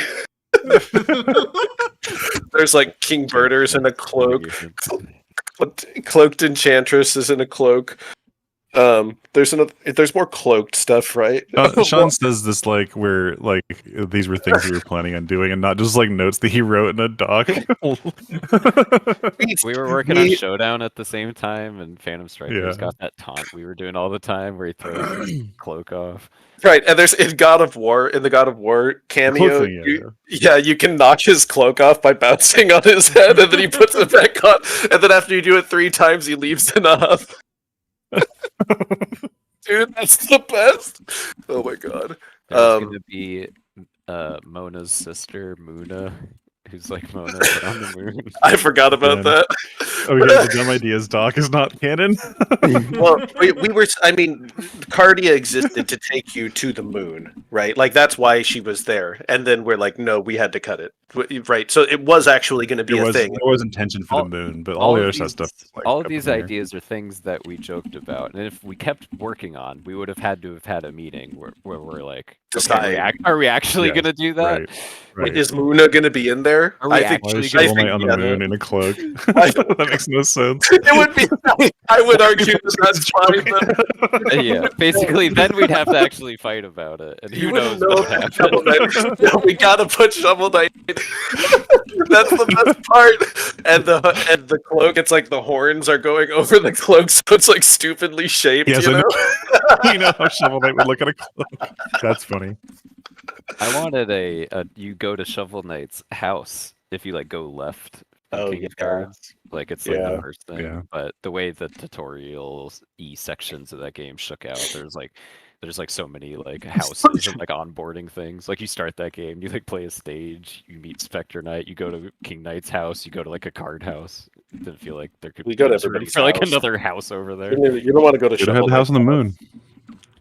Do you want to go to Shovel Knight's house? He could ask you yes or no, and if you say yes, he's like, "Oh, not today." And if you say no, he's like, "Oh, okay." The thought was also like, you get to see Plague Knight's room, you get to see Spectre Knight's room, you get to see King Knight's room, but you never got to see Shovel Knight's room. We'll have Well, to you do that. now. Maybe in a different game. It's a spoiler. Don't want to say nothing. Maybe in a different game. The game's already out. Maybe a The different people game that's played. already out called Shovel Knight. And is Cardia going to come back in the future? Oh, I probably hope. should have. I hope She's so. I love gotta. Cardia, and I love her whole planet and all of the She should. people on She it. should like invade and with like her army as revenge. Oh, right. Revenge against King Knight. The time for games is over. Earth. Yeah. Cardia has to be like a tongue-in-cheek, like very side character. Like her moon army can't be like the central conflict of a Shovel Knight game. Why not? That's like Yeah, Shovel it Knight. Like, can. that's like Shovel Knight 8 before you like if you Dude, jump it- that dark. We're It would at be like- Shovel Knight 8, bro. Oh my god! It would be themed. I mean, it would have to be all. It would be very like Shovel Knight and the Moons of Madness, and it's like all Cardia comes to Lander, and you go on a planetary adventure, and she could be like. I feel like Cardia is she is kind of like neutral in all of this, right? I imagine there are people on both sides of a conflict of which she is like just a small part. Yeah, I mean, she has a breaking point though. Like you fight her, and she's scary. Spoiler alert. Yeah, Sorry. I mean, it's fine. It's been 3 years It If doesn't matter. anyone as is of 5 days in ago. chat and paid to be in our next Kickstarter, but hasn't played King of Cards yet, that's odd. There was You should play someone King of Cards. did spoiler text for some. It was like some novel, It was like spoilers for like Dracula. Catcher in the Rye. Yeah, and then someone underneath was like, I appreciate you put that in spoilers, even though this is like a book that's 200 years old. Mega Man only took 3 games to get to a weird interplanetary plot, but that takes place in the future where like space travel probably exists. Yeah. It's not in medieval times. Right. Shovel Knight has a bunch of Funko Pops in his house. Shovel Knight has a bunch of stuff from the real world, but he just keeps it all in his house because he doesn't want to let anyone know that he could go there.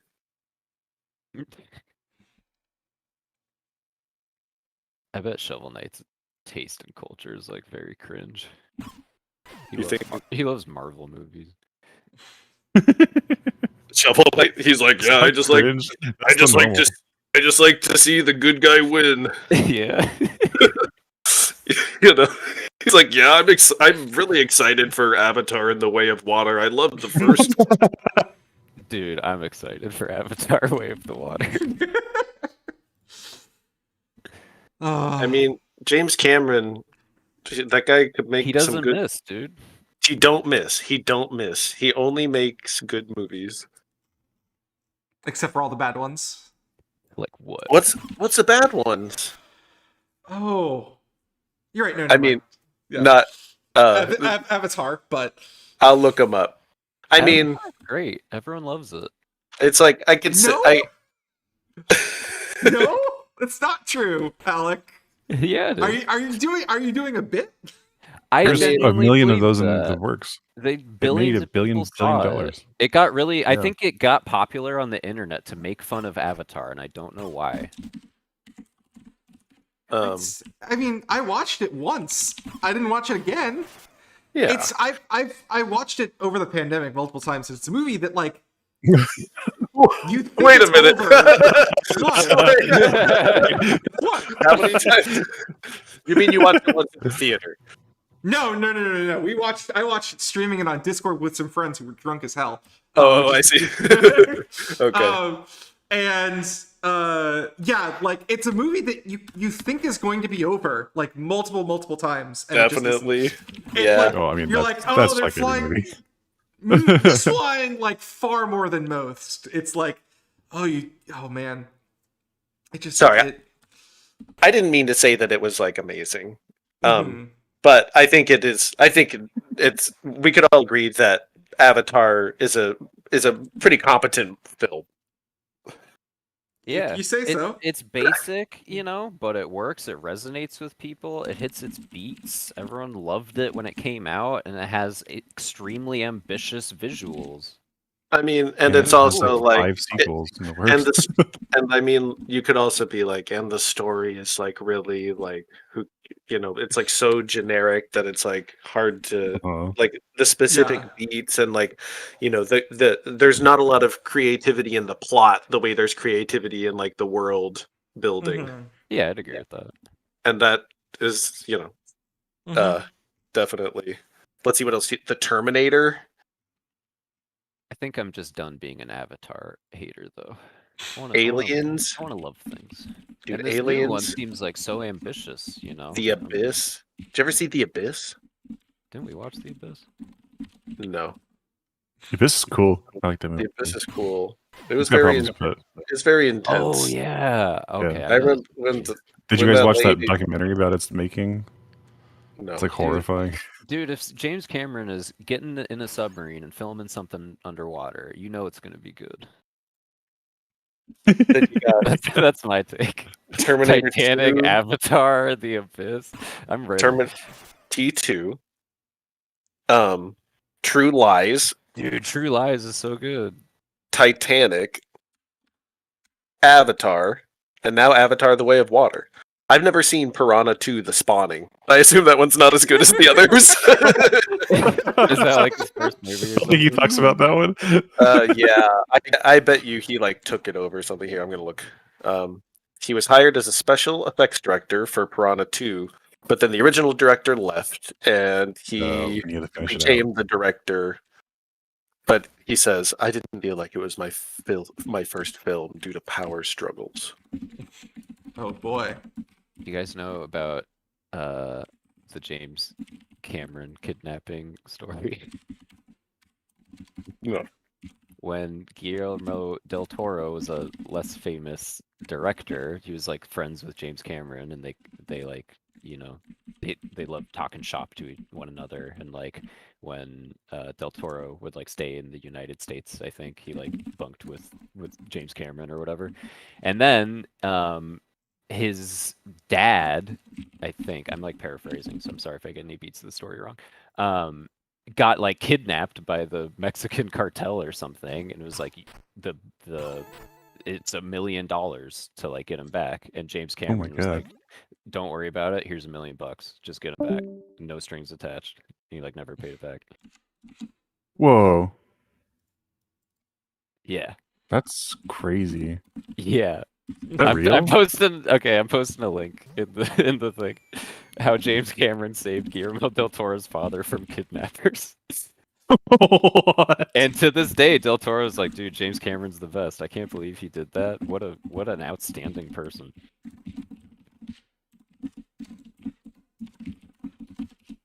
Can't believe they negotiate with terrorists. It's so unbelievable. Wow, that's your takeaway. Time to cancel them. What did Sandy say here? When frame 2 needs to rise 8 pixels and frame 3 16 pixels. So let's try something like this. There's just a lot of moving parts literally moving parts to this animation, so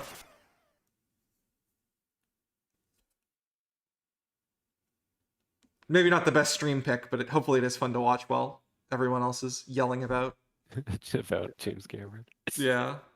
He also like stood up to Harvey Weinstein and was like, "Hey, I heard you treated my buddy Guillermo del Toro really poorly during the filming of Mimic. Like that's not cool." He like vouched for him. And he helped foster that dude's career and all those. James cool Cameron is supposed to be completely insane to work with, right? Oh, is that he like yells and screams at people. He has complete auteur authoritarian control over everything, and he like is very I think people have described working with him as being like very traumatic. It's like much in the same way maybe as like Steve Jobs. It's like, but then we made the best thing ever. They made me fly underneath a helicopter and risk in a helicopter underneath a bridge in Terminator 2 and risk my life. But Yeah, well, yeah. but Damn, but that that shot. but yeah, but dang, that shot sure was good. I almost drowned in the 93,000 gallon tub that we were Oh filming right, this in. oh was sure, great. right. Is that what happened? Was I'm sure that's probably Yes, what like, that's what it's about. what's his name? The guy who plays the moon and Truman Show. He's the main character in The Abyss, and there's a scene where he's like supposed to be like falling down a cliff, and they shot it sideways, and during it he got like stuck and he couldn't get his air, and then like the scuba guy like wasn't there for like a moment, and so for like 30 seconds he was like gonna die. It was just this like really What? horrifying experience.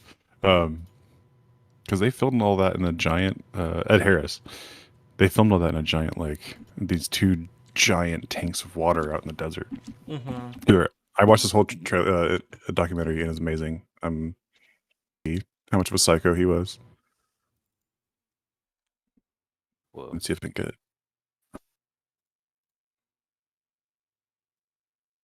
James Cameron also said that he couldn't afford USC Film School, so he just went there to the library and like scanned all the books and read them all, and that was his education. And as someone who went to that school, I find that to be very amusing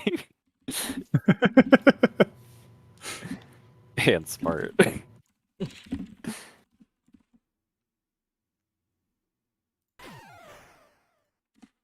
right, I'm gonna do something completely different here. Hopefully this fixed it. Idea for Plague Knight spin-off. Plague Knight and Mona must stop to Pied Piper X Rat King from TMNT for named Rat Knight. What? All right, that looks good.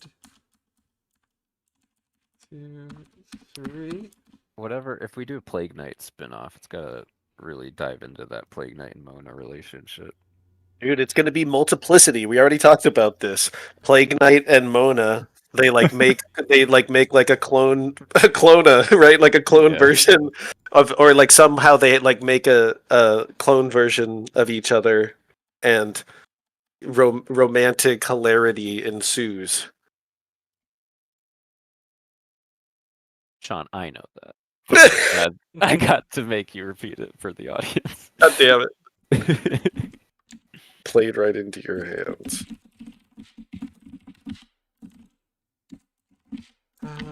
Clone. Did anyone ever see or remember Multiplicity? I haven't seen it. It's got Michael Keaton stars in it. He's like a guy that has a little bit of trouble keeping up with his life, and so he gets a cloning machine or something, like to make a copy of himself. I don't remember how that happens. So that one can focus on work, one can focus on personal life, etc. Something like that, right? Exactly. One could go pick up kids, and so for a while it's like sitcom-y where they don't remember the things that happen to one another, or they have to avoid being seen in the same place at the same time, and then they decide that it's still too hard, so they make a third copy. So there's 3 of them, and then one of the other ones makes another copy. But he makes a copy of like not the original guy, and the not original guy is like, I think, sort of offensively portrayed as like a mentally challenged person. And they're all Michael Keaton, all on screen, all at once. Wow. No, that's cinema. Oh, they took the documentary down that I was talking about. It's called Under Pressure, Making the Abyss. If you can find it, download it. I've heard that's hella good. It's good. It's good because it's just like interviews and like it's not. I think it's trying to be like a puff piece on the production. It's like it's nice, but some of the things that they're talking about is like insane. It's just like absolutely crazy that anybody would do this. Right. He comes across as like a megalomaniacal auteur. Mm-hmm. Well, it's a shame. Yeah.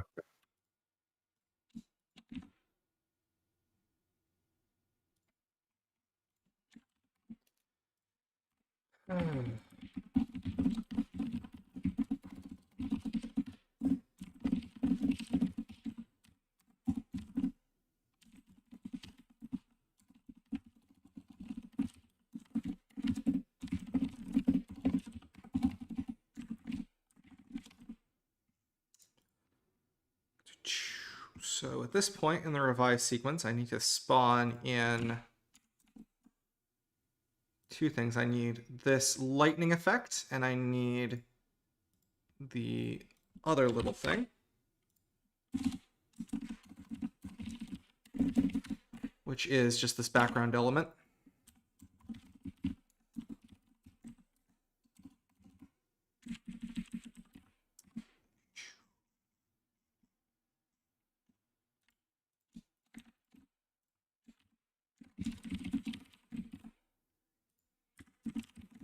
I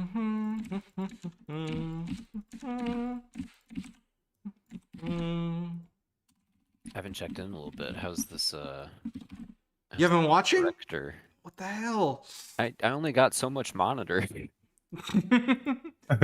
It's going. I can't believe you don't have me full screened, Alec. We only have 30 minutes. I mean, yeah. Let me play it for you so you can see it in like 30 seconds. Oh, that's the loop. I'm still working on pieces of it, but...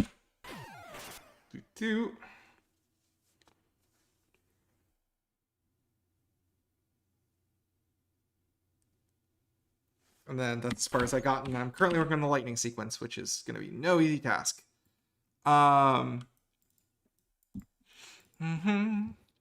Electric burst, that's what it's called. Not spike.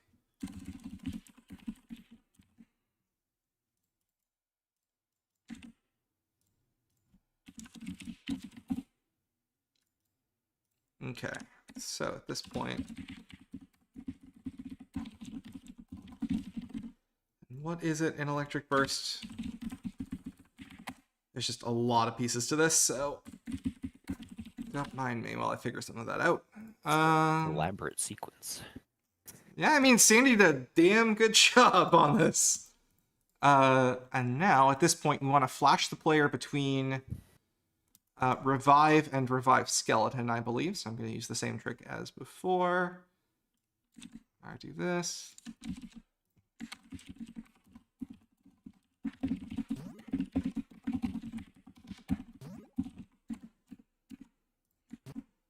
You shut up, please.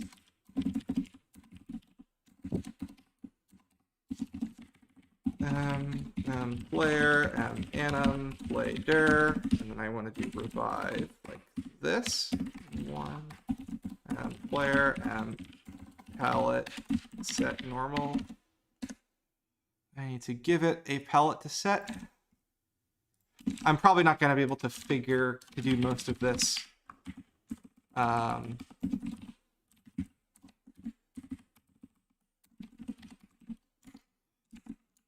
While this is all ongoing. I'm probably not gonna finish this today, but I will do my best to. It's all good. It's just interesting to see how it's all set up, actually. Really? Yeah. Okay. That's why we're doing this. That's I mean, I know it's interesting for you. I just figured you've seen this 100 times before and probably done it yourself. yeah, I don't know. It's just like David was watching me put some hitboxes on the character the other day, and he was just he's like, I love watching hitboxes getting made. he's like, I wish this was like was like a channel, like an ASMR chill hitboxes, lo-fi hitboxes. Yeah. Yeah, I don't know. It's just inherently kind of cool and satisfying to see it happen, I guess. It's like just the fun and the enjoyment of making games. Yeah. If Shovel Knight Showdown 2 became a thing, would you try to make it a regular fighter or another platform fighter? And what character would you like to see? For me, it's Tombola. Oh, dude, yeah. Oh, man. All the excavators and everyone would be in there for sure. You got to put in bag Showdown 2. What would it be? Bag fella. I feel like one new mechanic, like you can grab or something.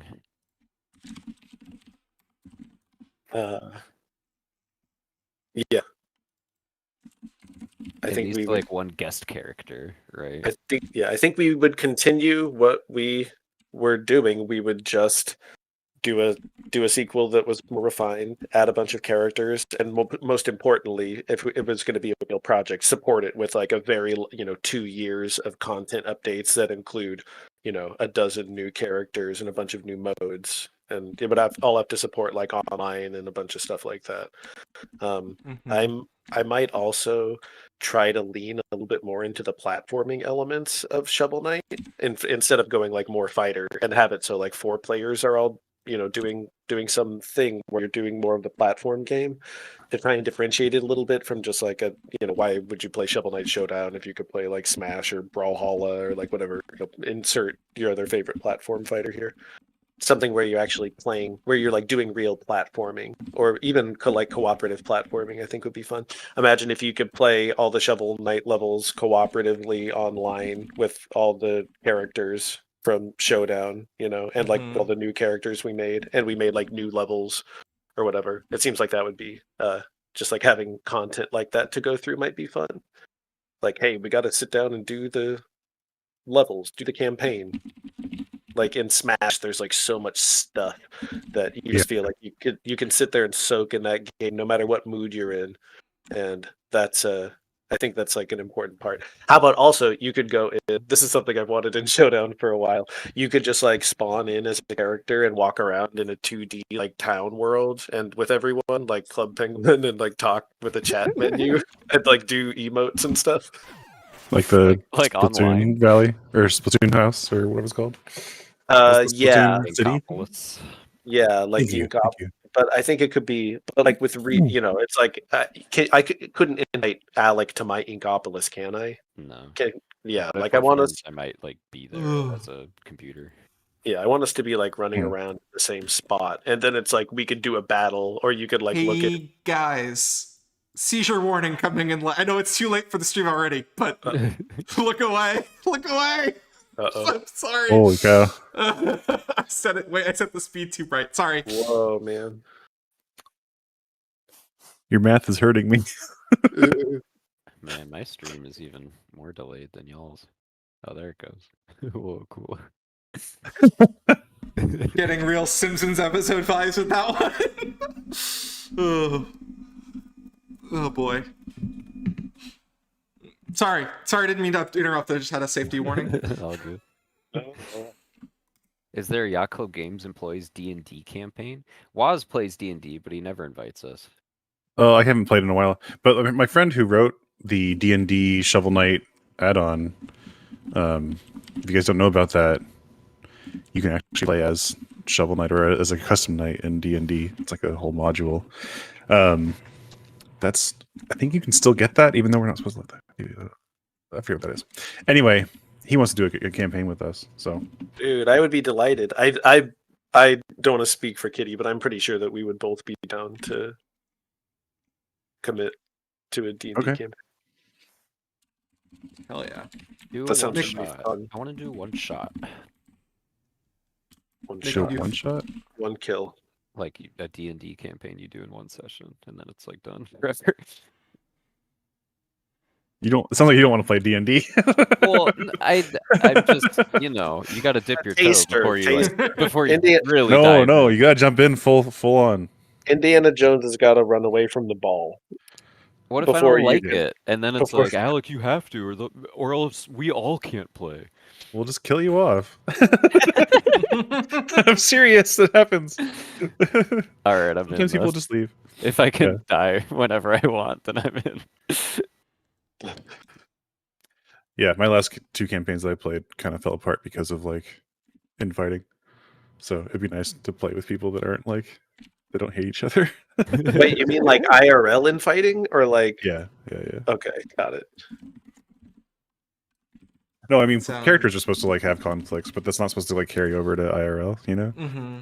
Like your character could have like a fundamentally like differing opinion that makes them so they can't be just good friends. Like I had a character that, like on the last episode before we quit, was told to like murder another character. Like my patron was like, "You have to kill your friend." So that conflict though shouldn't carry over to like our actual friendship. Yeah, I can imagine that's not an easy thing to do though. It can be a conflict. I think And it has been. I'm wary also because my one and only D&D experience was everyone else was taking like way more seriously, and I was trying to have fun. So that's like coloring my perspective. Mm-hmm. Well, I mean, like you should take it seriously and you have fun. Well, it didn't last long. It was like right at the beginning, the villain was like doing a monologue or something, and I threw my knife in his eye and killed him really quickly. Like before the game really started. And then everyone got mad, and I'm like, well, I thought you're supposed to like, make up your own luck and like do whatever you want. Isn't that the point? It's like, no. Yeah. I mean, a good DM will like provide consequences for those kinds of actions. Right. Yeah. He puts up his hand like the Three Stooges, and it doesn't work, right? No, he was like, well, I guess technically that's possible, but you need a 20. And then I rolled a 20, and everyone freaked out, and the DM like got upset. And I'm like, isn't this like supposed to be fun? Right. Isn't this the best thing that ever happened? Are we having the most fun right now? Everyone's just staring daggers at you. You're like, I don't get it. There's some cool stuff that's happened in D&D that makes it worth it. Like when you take it seriously, because the mechanics can make the narrative cool, and you can still have fun. Like I had a character who was like kind of brash and ballsy and just like did fun stuff like that. And so at one point I was like, through technicalities, I was able to lift the equivalent of like what an enormous monster, or what they're called colossal monsters, can lift. And so he's like, what do you want to do? And I was like, I want to throw a tree as far as I can. And so like I picked up a giant tree and I threw it into the north, and like that had some consequences and like resulted in some cool character moments, but it was like rewarded for my goofiness was rewarded as opposed to like everybody getting upset with me. If I was the DM, I'd say you successfully chucked the tree, and then like 2 weeks later, I'd be like, you guys stumble upon that tree that was through. It had so much good loot in it. But Well, what happened was I threw the tree, and like we waited to hear the splash. I threw it toward a lake, and didn't hear a splash. And then there was like a pause, and then the DM said, "Okay, now you have to roll. You have to roll for dexterity, which is usually like avoiding something, a reaction time thing." And so I rolled well. And he's like, you dodged just out of time for the tree to come back and smash into where you were standing. Like it went around the earth? No. So I did that there was another giant in the area, and we didn't know where he was, but he threw the tree back at us. And we were like, oh my God, we have to leave. Like it had the same markings as my character, like as far as like where the handprint went.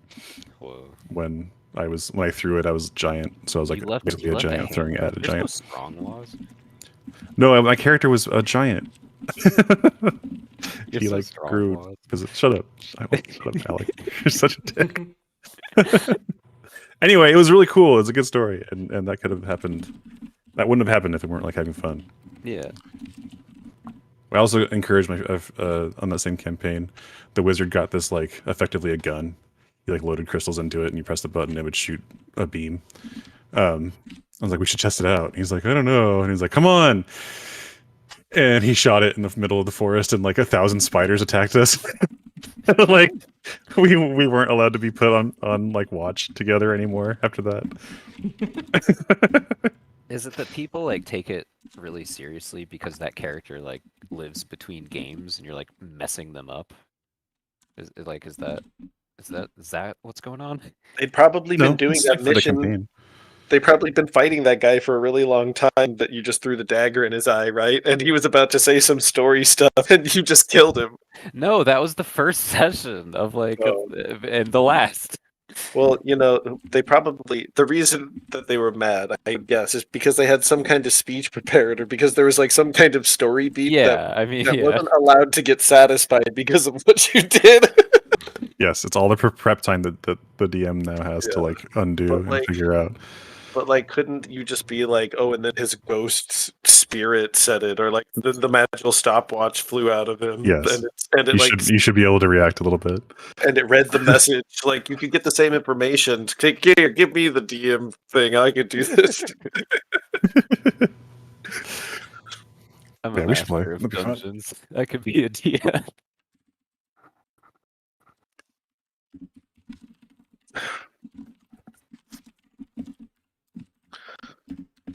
Will the Mina demo ever be available to backers in the future? Probably not. Nope.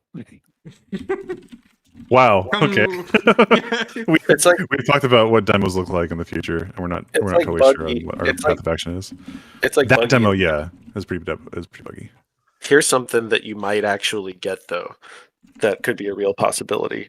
You know, one of the things that I think Pocket Dungeon has in it is it actually has a real ass demo mode that you can put it into, of like even in the retail version of the game, by like holding some Yeah. button combination, and that's in the shipped version. So if you wanted to play the Pocket Dungeon demo, the one that we like bring to PAX, you could actually do that.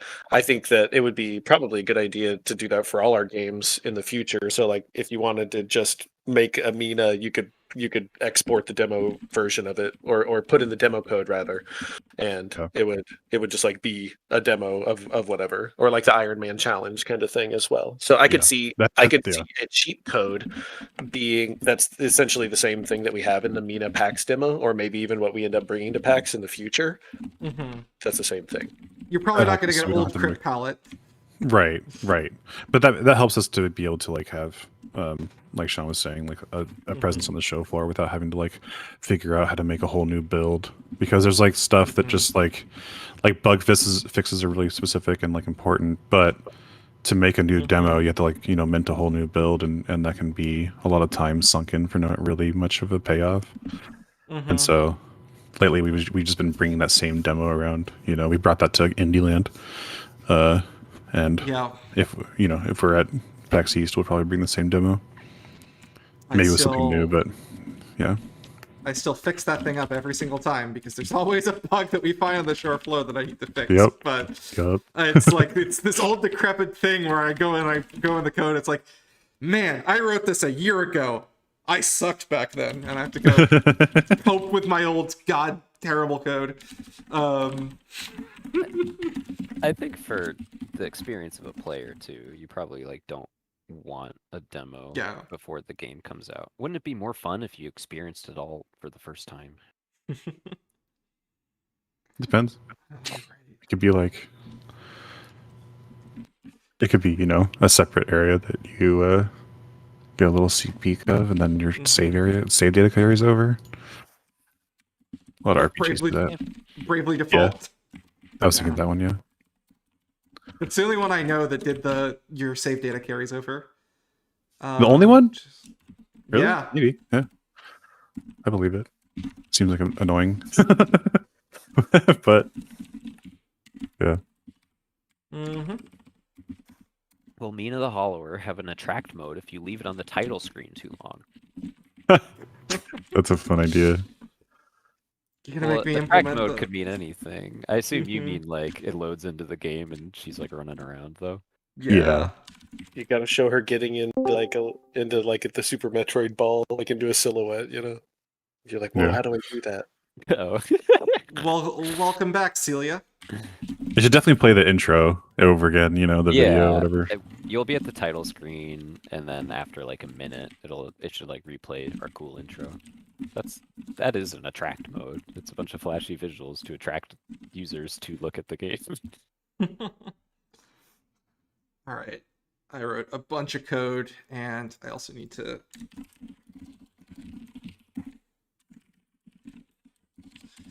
cheat. All right. So there's a bunch of nonsense in here that I need to put back to like undo death.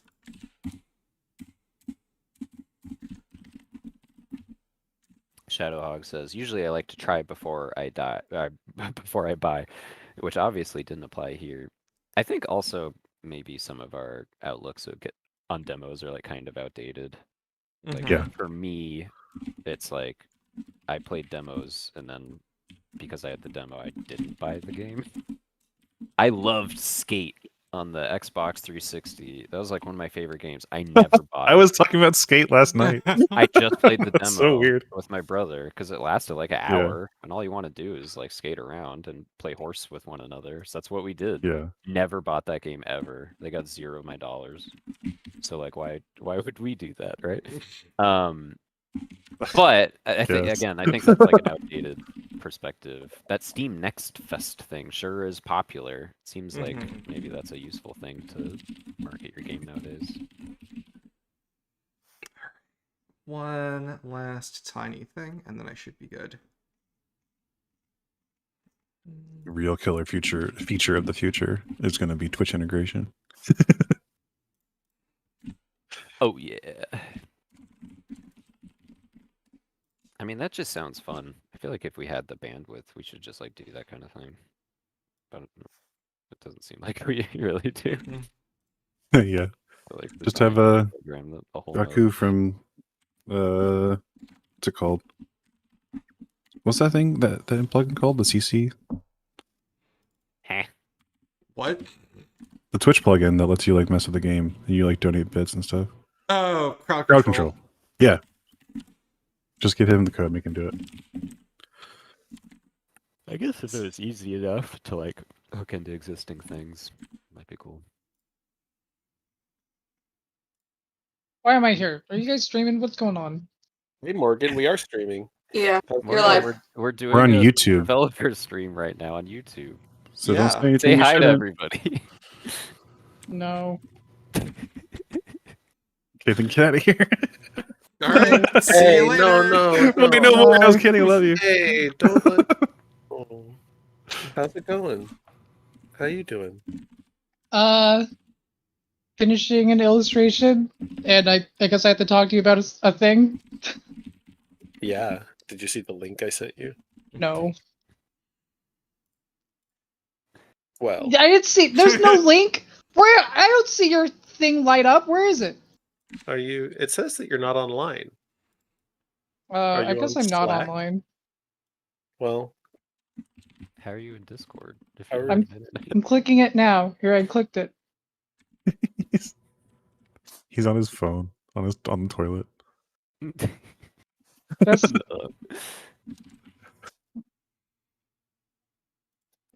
okay. I got it. Yay! All right. Thank you. mhm. You can ask me anything you want in the Slack as well. And if you want, then after this, we can. I'll talk to you after.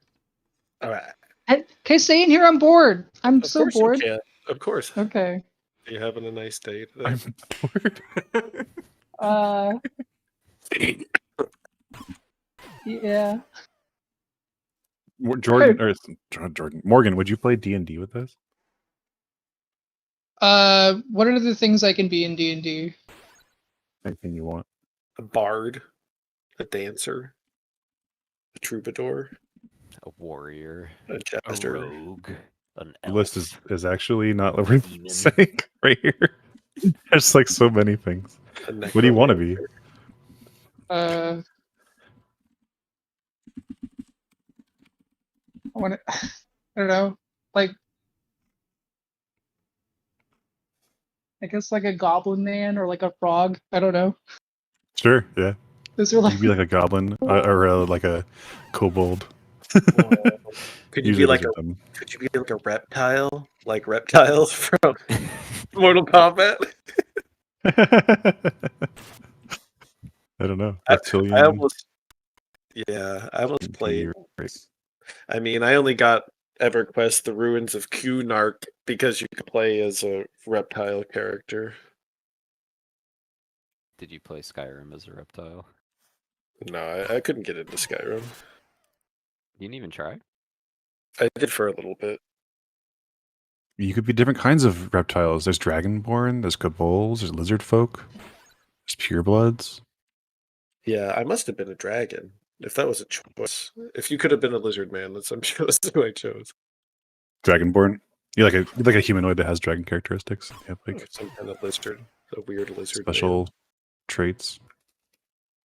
Like emitting a foul odor. I don't know. That's what Let's I see. want. I want like What can they I do? want to You want to be wanna- a stinky? I want to be a Sean wants stinky to be a lizard smelly lizard. that when I bite people, it like makes them get infected and they die. Like the Komodo dragon. Dragonborn have a breath weapon that they can use instead of like a I want like infection, like a bacterial infection. Can we do that? Like a Komodo dragon. Yeah. Do that. Yeah. Okay.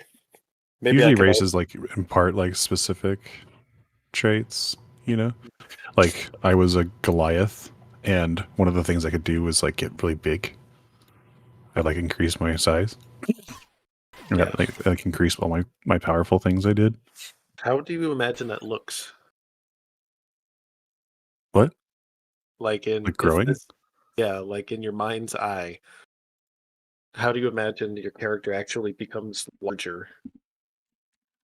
Like they get big and then they take up 2 tiles or 2x2 tiles instead of 1x1 tile.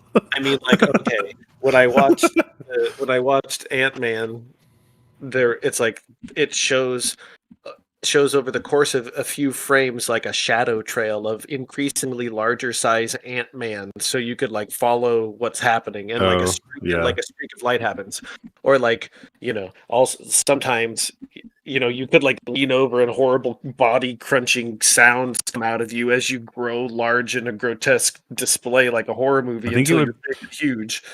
Yeah, I think they were more organic and like limbs growing, and it's like maybe like in the 3 seconds that it's growing, it's like kind of a horror show.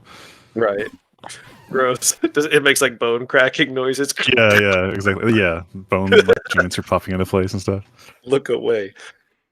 What does the Hulk look like when he hulks out? I can't even imagine it. Does like one arm get big and then the other arm gets big and like then his head gets big? No. I think so. Yeah. Right. He doesn't just like scale in the X and Y. Or is it like people are?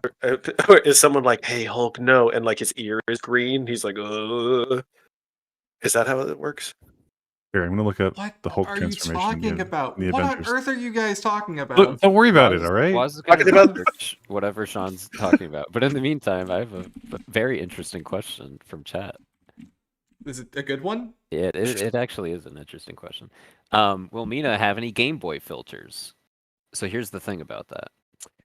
There's a few ways you could do a Game Boy filter for this game if you wanted it to be like grayscale or green scale or whatever you want to call it. The first would be to like tint the entire game green, but that like wouldn't be authentic. If it was a Game Boy game, it would have to be only 4 colors, right? The other approach you could do is dynamically slam every color in the game down to one of those 4 colors, but based on how close they are, you're going to get some unintended results, right? Definitely. Like the black of Mina's outline and or the black of that slime's outline and like the dark purple of its body, whatever algorithm you are using to determine what colors get slammed to what, it might make those the same color, and so it's gonna have problems all over the place. That's what we did for the sepia tone Saturnite levels, though. Right, and that required some like hand tuning to. And there's an extra color. There's 5 colors, so it was like a lot easier. Yeah, or 6 colors actually. Option number 3. Make a new palette for everything in the entire game to try and make it look good and right. And that seems like a no-go. I would just do what you did for the sepia tone in Spectre. Yeah, I agree. And that seems like you could do it pretty easily, and you could put it into a 4 color. It would get close, yeah. If you could get it 95% of the way with one fell swoop, and then the other 5% would be like a pretty big pain in the butt to get right. Probably you'd have to go through like everything and make sure. Well, we can do like fine tuning too, though. Colors. Like with the tool, like that could be done by like me. Yeah. Like we set up the global palette change, and then we like when there's a character that needs a special thing, we just like tune it one direction. Are you imagining like a body swap folder type thing? No, in the tool for the palettes, they kind of layer. Yeah, I just mean like where there is a replacement, it would override it, and otherwise it would like use. No, it would start with the global palette, I think, and then, or we could do it that way too. But I think it would start with the global palette, and then we like adjust it after the fact.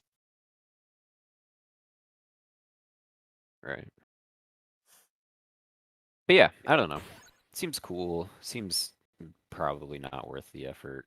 The game will like look better Definitely. in color. You know, like you should play in color. It's fun to use for a sequence, like when Mina goes back in time to think Sure, about yeah. something. Then it could be in sepia, or it could be in Game Boy Green, and you're like, "That's coming." Like the Yeah, we'd have to. like the nightmare bed is in sepia. Yeah. Sure, Right. yeah. We'd have to be designing the art from that, like now, with mind. If we wanted to make it like an easy, just like big palette swap.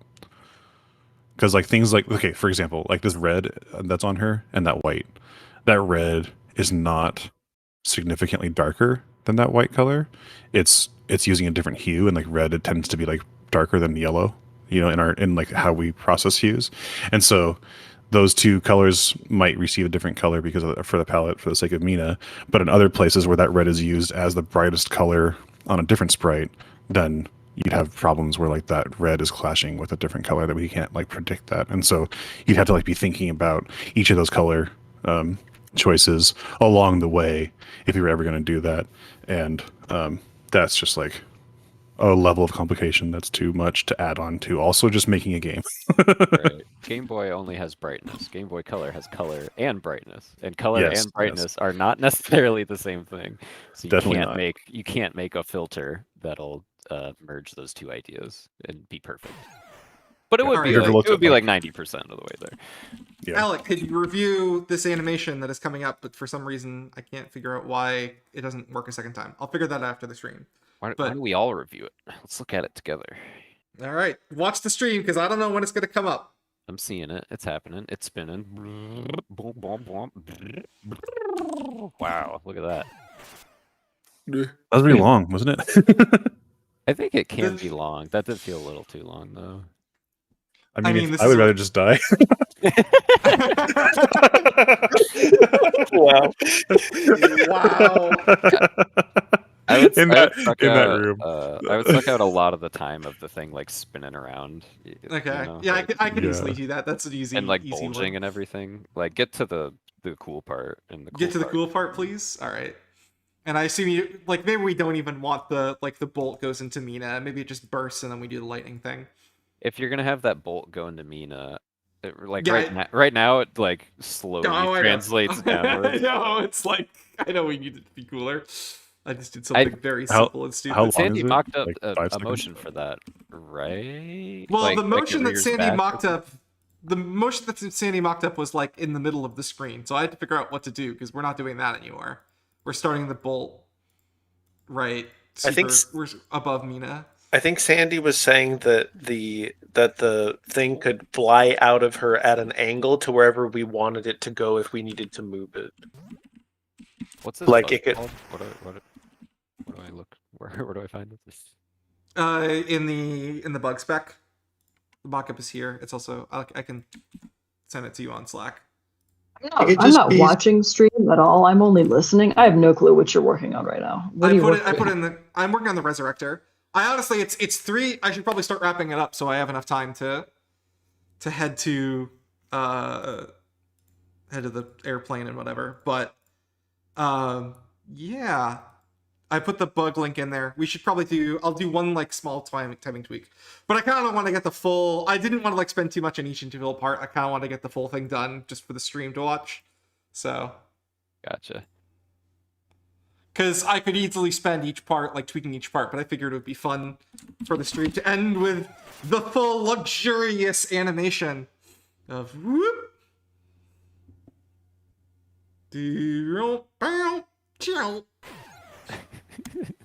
Casper It is just funny streamed from listening to the plane. sound effects, but not seeing the visuals. Yeah, I know. Yeah, I can't- I'd have yeah. that bolt like rear back a little bit and then like zoom Mhm. into her really fast with like Yeah. velocity. We can also just cut the bolt. I think we can just cut the bolt. Well, Like, the the- spark is like got to go in her. That's what's reviving her, right? Eh. I feel like breaking the spark can be analogous enough, but yeah. I mean, there's a giant spark on the screen. Well, proto spark. Well, yeah, I'm just saying, like, there's a big giant splash of lightning. That's what I mean. Yeah. Like, yeah, we don't need the small bolt if we already have the big bolt, but we can talk over that later. Anyway, woo! I think Done? that's probably where I'm. Yeah, unless we want to go a little bit more, I'm a little bit worried about time, but I think I should have enough time. It's just like whether. Don't miss your flight. Just Yeah, don't yeah, miss it's your totally- flight. It's totally cool. This was awesome. We saw a bunch of stuff. Okay. All right. I'm gonna go catch a flight. Anyone have any last minute questions for me? Because I was not doing any question answering while you guys were talking about Avatar or whatever. I'll wait for a bit for that to get to go through. We talked about Avatar. for It was a far-reaching conversation. We talked about Avatar for like 40 minutes. I'm quite sure. Bro, Yeah. it was fine. I got got really through the defensive entire- about Avatar, and then now You got through the entirety. I got through the entirety of the resurrector effect animation while you were still talking. Yeah, about that's the whole Avatar. point. That's the whole point, you know? If you have to like manage conversation and also the work, it's gonna one of those things is gonna suffer, you know? Yeah, fair enough. Yeah, exactly. So, Mystery Squirrel Incarnate says your last video is cool, Jasper. thank you so much. Everyone, go watch my video if you haven't. I watched it yeah. the morning it came out. Before Thank work. you. Oh, thank you. You subscribed to me on YouTube. That means so much to me, man. I did. Celia, can you do the pitch so that we don't have to remember everything? Okay, thank you guys so much for joining us. We really appreciated it. We're going to be leaving up this VOD so all of you guys can watch it. Keep in mind to keep the link secret because it's not available to the public yet. If you want any more information about Mina the Hollower, you can message Ask the Devs in our Discord. This is currently the last stream of 2022. Thank you so much for joining us on this journey. We'll see you guys next year. Side note, Woo! if you want to hang out with Yacht Club Games crew members, tomorrow we have Brawl with the Devs. I posted in Discord about it. David, Sean, Alec, I've signed you up, Alec, and the Pocket Engine devs are going to be there. It's going to be a lot of fun. Smash Brothers Brawl, right? That's why it's called Brawl with the Devs. Yeah, sure. When you say Brawl, you mean Pocket Dungeon, then yeah. So we're playing Shovel Knight Pocket Dungeon. We're going to be playing Shovel Knight Showdown and Joustus. Whoa, card games. So it's going to be a lot of fun. All the information is currently available in the Brawl of the Devs channel in Discord, so go check that out. Thank you guys again for hanging out with us. And if you want to follow us on social media, we're at Yacht Club Games on Twitter, and we have a TikTok. We're at Yacht Club Games. Please follow it. I'm making TikToks. Okay, guys, that's all for now.